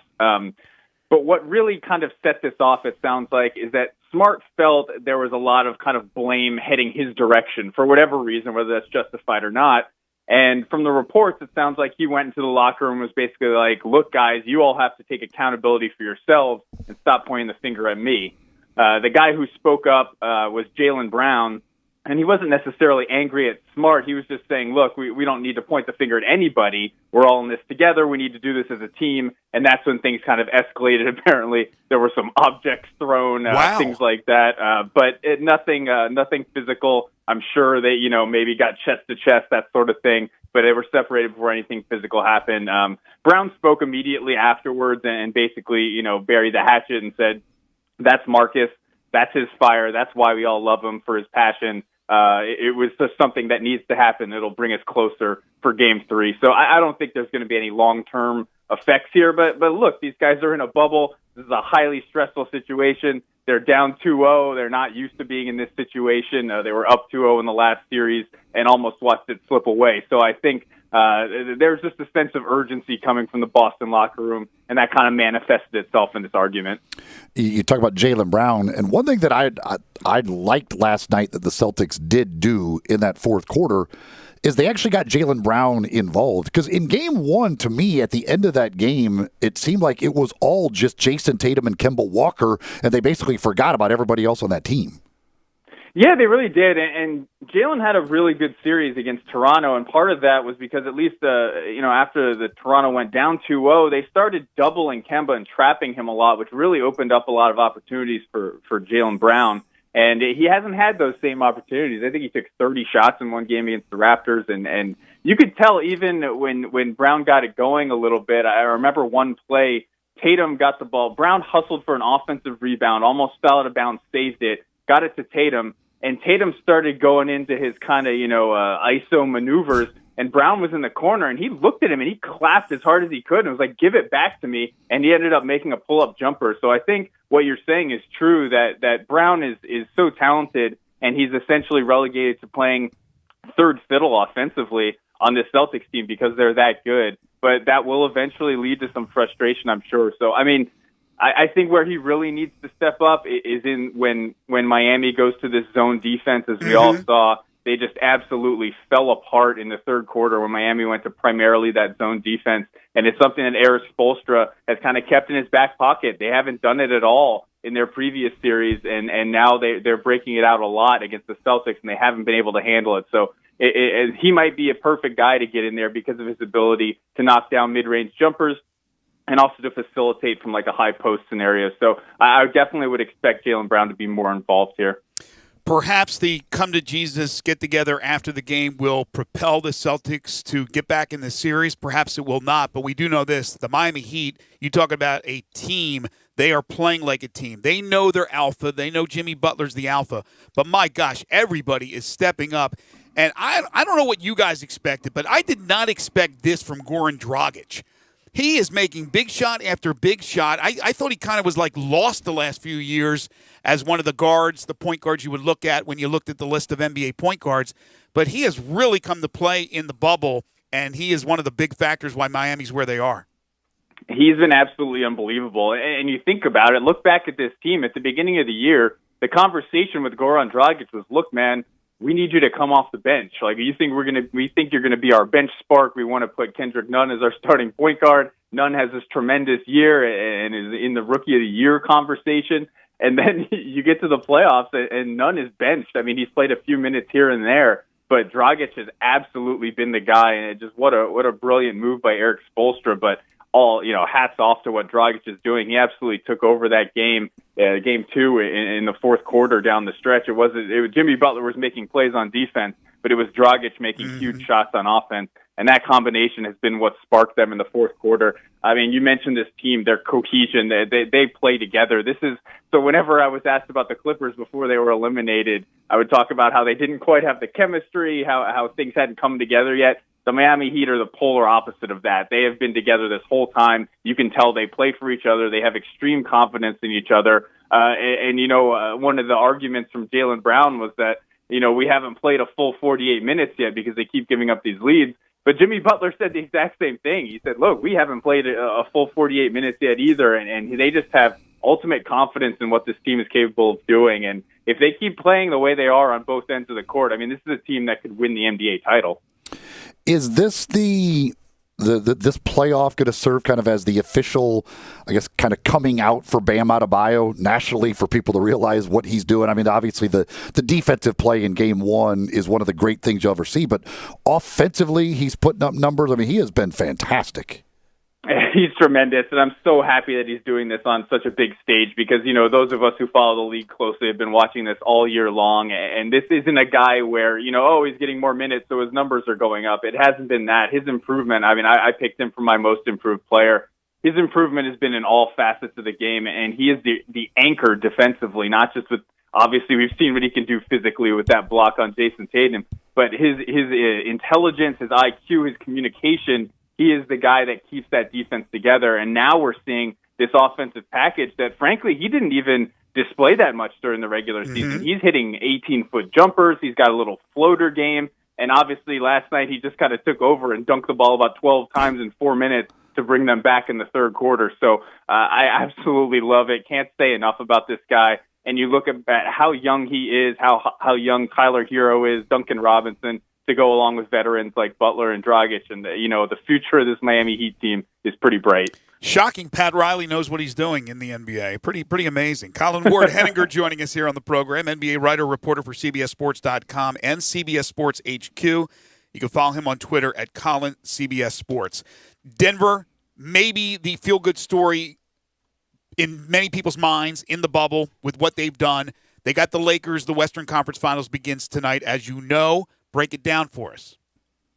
This is going to be an interesting series, and the Nuggets are exactly where they want to be. Everyone loves what they've done in the first 2 rounds, coming back from 3-1, the first team in NBA history to do that, but nobody's ready to pick them against the Lakers, and I'm sure that's exactly what they want. Right. They're so talented with their 2 guys, Jokic and Jamal Murray. Jokic is I'm in awe every time I watch him play basketball. If you looked at the 10 guys on the court, not one person would pick him as the best player, but he was the best player in that Clippers series with Kawhi Leonard, Paul George, and Jamal Murray on the floor. So he beats you in so many ways. Frank Vogel said this when during their preparation is he can pass, he can shoot, he can post up, he can go to the rim, he can play from the high post, he can play from the pick and roll. He hurts you in so many ways offensively, and I personally think that's going to be the key matchup. I think Murray, you can throw enough bodies at him. The Clippers proved if you have enough perimeter defenders. Obviously, the Lakers are going to be missing Avery Bradley a lot in that scenario, but I think they have enough guys to kind of slow him down the perimeter. But Jokic is going to be the real problem. They can go big with JaVale McGee and Dwight Howard and throw them at him, but Jokic can exploit those type of players, and they can run a lot of pick and roll with Jamal Murray there. And then if you go small against him, Jokic has proved that not only can he shoot over the top offensively, but he can also just stand there, hold the ball, and look over the defense and pick you apart with his elite passing. So I'm never going to count out LeBron James and Anthony Davis. I think those will be the 2 best players in this series, and I picked the Lakers to win. But look, we can't count out the Nuggets. We've done it too many times, and they've proven us wrong. With for the Nuggets, who needs to be the third guy behind Murray and Jokic if they're going to win the series? Yeah, that's a great question, and that was really the big question that they faced when they've gotten down in these series is they've lacked that, and if Murray hasn't gone absolutely nuclear with a 40, 50-point performance, they've had trouble getting enough points on the board. And, for me, I think that's got to be Gary Harris right now. I think a lot of people thought Jeremy Grant was going to kind of step into that role. Paul Millsap has proven that he's not really the offensive player that he used to be. He'll knock into 3 every once in a while, and they need him on the court for everything else he brings defensively, IQ-wise. But I think it's going to have to be Gary Harris, and he's getting healthy off that hip injury. He's really changed their playoff outlook and their playoff ceiling because of how well he's playing on the defensive end. And you can see his offense, he's slowly getting his confidence back. He didn't have a great year, but he battled injuries all year long. So if he can knock down threes, being that weak side shooter is something that they need so desperately with how much attention Jokic and Murray are getting. So if he can be that guy to knock down threes, drive the lane, get out in transition, and be that third guy, he doesn't need to do a lot, 12, 15, 17 points, and that could be enough as long as Denver can somehow contain LeBron and Anthony Davis, which is going to be very difficult. But Denver's defense has been really good in the playoffs so far. So it's definitely a series I'm looking forward to. And as you can tell, everyone that has spoken for the Lakers has mentioned how they're not overlooking Denver, and this is a really tough team. So I'm sure that has been the message in the locker room is look, don't be, thinking, no, we didn't get the Clippers, or thinking, looking ahead towards the finals or anything like that. Like, Denver is a really, really good team, and they're 100% capable of beating you. Yeah, you just brought up the Clippers. I think everybody and their mom had the L.A. teams playing in the Western Conference Finals. So in some regard, that rivalry is not going to happen. But Denver's the feel-good story, and to watch Jokic and to watch Murray play, I'm looking forward to that one, maybe even more so. But I have to ask you, if you are to put, and I know the blame goes to everybody in the organization that they didn't make the finals, but if you were to pick out one person, one reason, who's the culprit of why the Clippers aren't playing for a chance to go to the NBA Finals? Yeah, I mean, it's hard to pinpoint one person. I think they did a really good job with roster construction. I think that a lot of people look at their kind of load management and say they made a mistake doing that and they should have played together more, but they tried to play together more, and they were playing together. All their guys were healthy right before the hiatus. You can't really fault them there. Mm-hmm. So, I mean, if you have to put the blame on somebody, it has to go to Paul George. I hate to say it, and I know he's struggled mentally being in the bubble. He's talked about that, but this isn't the first time that he hasn't shown up in the playoffs. And he put together some good games against the Nuggets, but you could tell when it counted, especially in that Game 7, that shot off the side of the backboard just encapsulated everything that's gone wrong with him in the playoffs. And Kawhi, he struggled in Game 7, but you could tell he was active. He took 22 shots. He was trying, as hard as he could to bring the Clippers back once they got down in the second half. But I think Paul George had something like one free throw in Game 7 or something like that. And for a guy who's supposed to be your number 2, your 1A even, a guy who was third in MVP voting with the Oklahoma City Thunder, that just can't happen if you have championship aspirations. So, I think it is a 1 through 15 problem for the Clippers. But if you have to isolate one guy, I think they really, really needed more from Paul George. I would agree. Colin, if you were, of the other 3 teams that are still remaining, which one would you say would have the best chance to beat the Lakers in a series? That's a tough question, too. I think, I always lean on the Heat because they have Bam Adebayo. And if you're going to stop the Lakers, you need rim protection and you need someone who can guard Anthony Davis. And I think that Bam provides both of those things. So the Celtics, if they run into Anthony Davis, that's going to be a problem. I mean, you see them trying to figure out their center position. Tice has been great, but he's undersized. You bring in Robert Williams, that's a rookie. He'll get absolutely abused. Not a rookie, second-year guy, same thing. He barely played last year. And then they tried Enes Kanter, and we all know about his defensive shortcomings, and he got completely just destroyed in the pick and roll by Bam Adebayo. So I look at them against the Lakers, and I'm thinking, oh boy, this is going to be a problem. So again, I think the Heat, they may lack the ultimate perimeter, type of offense that you maybe need to beat the Lakers, but they do have Jimmy Butler to match up with LeBron James, and they have Bam Adebayo to match up with Anthony Davis. So I think you roll the dice and take your chances with those two. Outstanding analysis as always, Colin. We really appreciate your time. I did want to ask you that. I was looking at your bio. Where were you? I know you were born in Maryland. Where in Maryland? Prince George's County. So Cheverly. If you're familiar. Well, I went to the University of Maryland. So. Oh, okay. My mom taught there. Recreation and Leisure Studies. How about that? I think I failed that class. No, I'm kidding. I'm from New Jersey, but I went to Maryland and I worked in television for 10 years in Salisbury. So I was just curious that I saw you were born in Maryland. But you do an outstanding job. Make sure to follow Colin Ward Henninger on Twitter at Colin CBS Sports, and then read all his terrific articles. He's a writer reporter for CBSSports.com and CBS Sports HQ. Enjoy the rest of the NBA playoffs, and we'll talk to you down the road, Colin. Thank you so much. All right, appreciate it. Thanks, guys. Take care. East Memphis Ace Hardware, third-hour sponsor of Sports 56 Middays at 5143 Quince Road, next door to Billy Hardwick's All-Star Lanes. Locally owned and operated by the Carter family. Jared Carter and his brother do an outstanding job, and they have a team of professionals that can take care of you. It's all about convenience and service, about that personal human touch that you get at East Memphis Ace Hardware. Fast service, competitive prices. They have a state-of-the-art key center.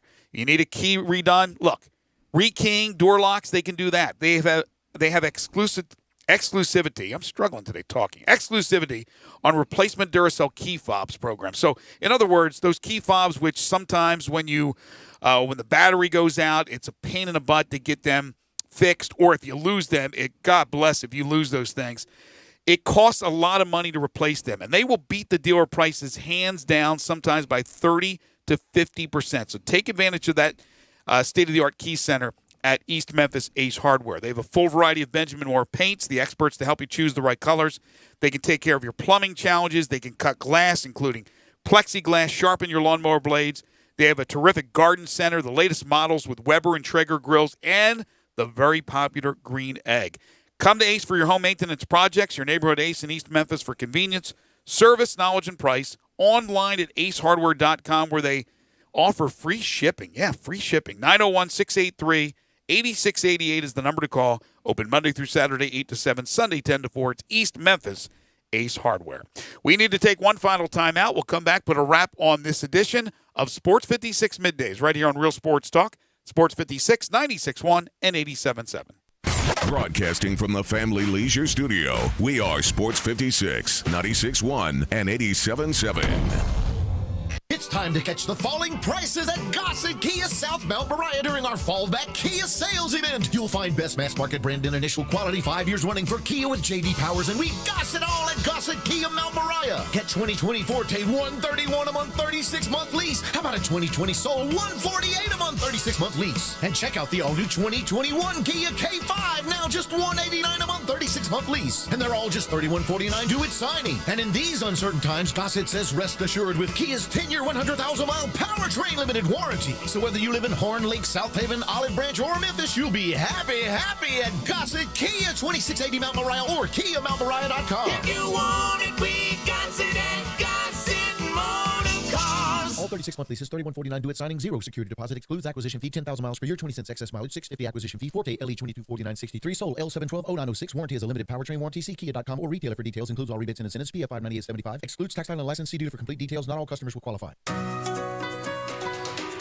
Ready to take on that painting project? Ask Sherwin-Williams and get 40% off paints and stains with sale prices starting at $23.09 September 18th through 21st.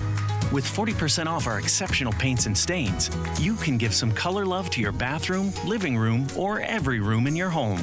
Shop in store or order online for curbside pickup. Retail sales only. Some exclusions apply. See store for details.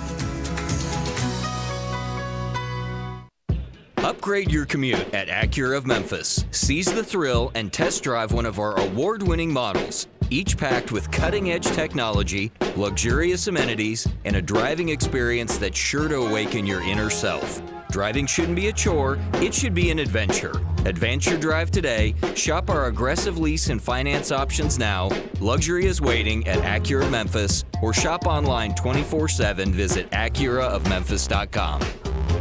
Divorce can be complicated, even more so if there are children involved. If you're a father and want to protect your rights, consider Cordell & Cordell. As a partner men can count on, they have helped men with matters like these for 30 years. Visit CordellCordell.com to learn more. Contact Cordell & Cordell to schedule an appointment with one of our firm's Memphis attorneys. Online at CordellCordell.com. Office in Memphis, 6000 Poplar Avenue, Suite 225, Memphis, Tennessee, 38119. The day has come for huge savings at Gossett Chrysler Jeep Dodge Ram Fiat with Jeep Adventure Days and Ram Power Days going strong on Covington Pike. Get 0% APR plus no payments for 90 days. New 2020 Jeep Cherokee Latitude IIHS top safety pick, $21,740 or $275 a month. 2020 Dodge Challenger, a muscle car with best-in-class cargo volume, $24,690 or $318 a month. 2020 Dodge Charger, America's fastest four-door muscle car, $24,990 or $329 a month. And 2020 Ram 1500 Tradesman Quad Cab, $366 a month. Drive past the rest. Come to the best. Gossett Chrysler Jeep Dodge Ram Fiat, 1901 Covington Pike. Online, GossettMotorCars.net. If you want it, we got it at Gossett Motor Cars. All 75 months at 3.99 APR, 3,500 down. Must finance through Chrysler, Cherokee, LD 561583, Challenger, LH 214,740, Charger, LH 116,732, 1500, LS 139,171. See dealer for complete details. Offer valid through end of the month with approved credit. Dealer stock only. If you feel that it's real, I'm on trial, and I'm here again, your prison.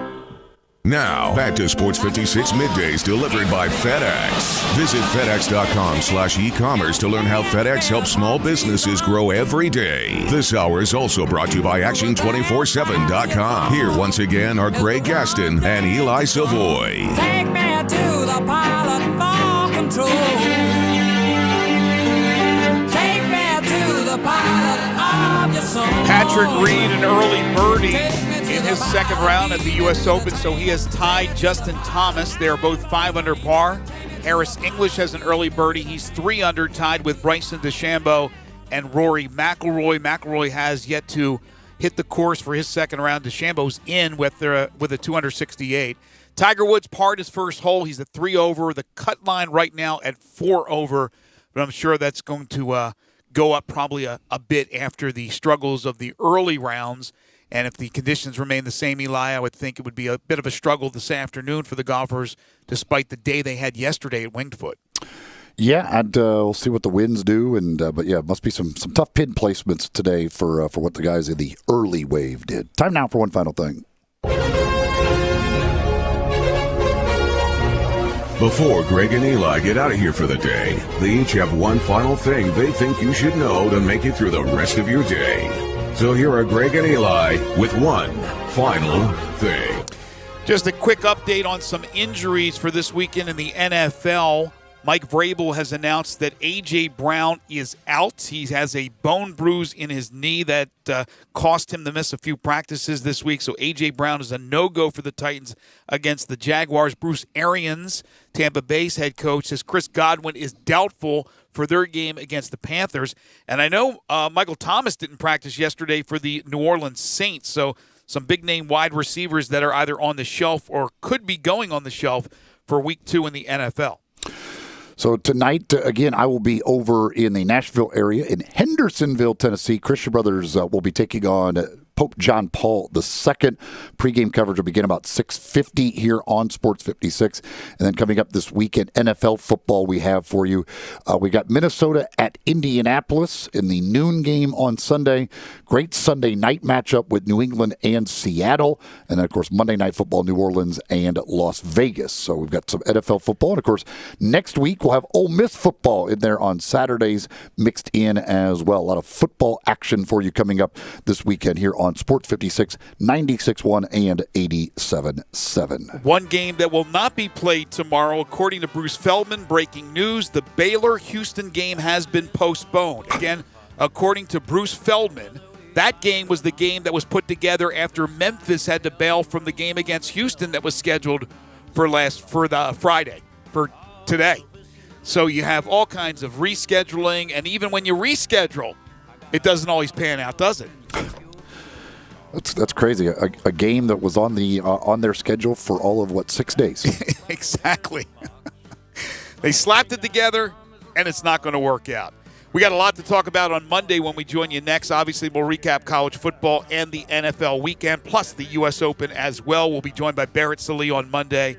And again, our 5 favorite songs on Monday, the topic, Go or Going. I want to thank David Cobb, John Varlas, and Colin Ward-Henninger for joining us on the program today. And a big shout-out to all of you folks. We thank you so much for being loyal listeners to us, whether you text in or if you call in. That's fine. But I know there's a lot of you out there that just listen to the program, and whatever forum it's on, whatever outlet, we really do appreciate you. Don't forget today's National Cheeseburger Day and Sunday's National Pepperoni Pizza Day. Plan accordingly. Yeah, so come back 5 pounds heavier when you listen on Monday. Sports 56 Happy Hour with Johnny Radio is coming up next. For Eli Savoy and Gabe Kuhn, I'm Greg Gaston. Have a great weekend, everybody. Like it or not, best I can tell, the world's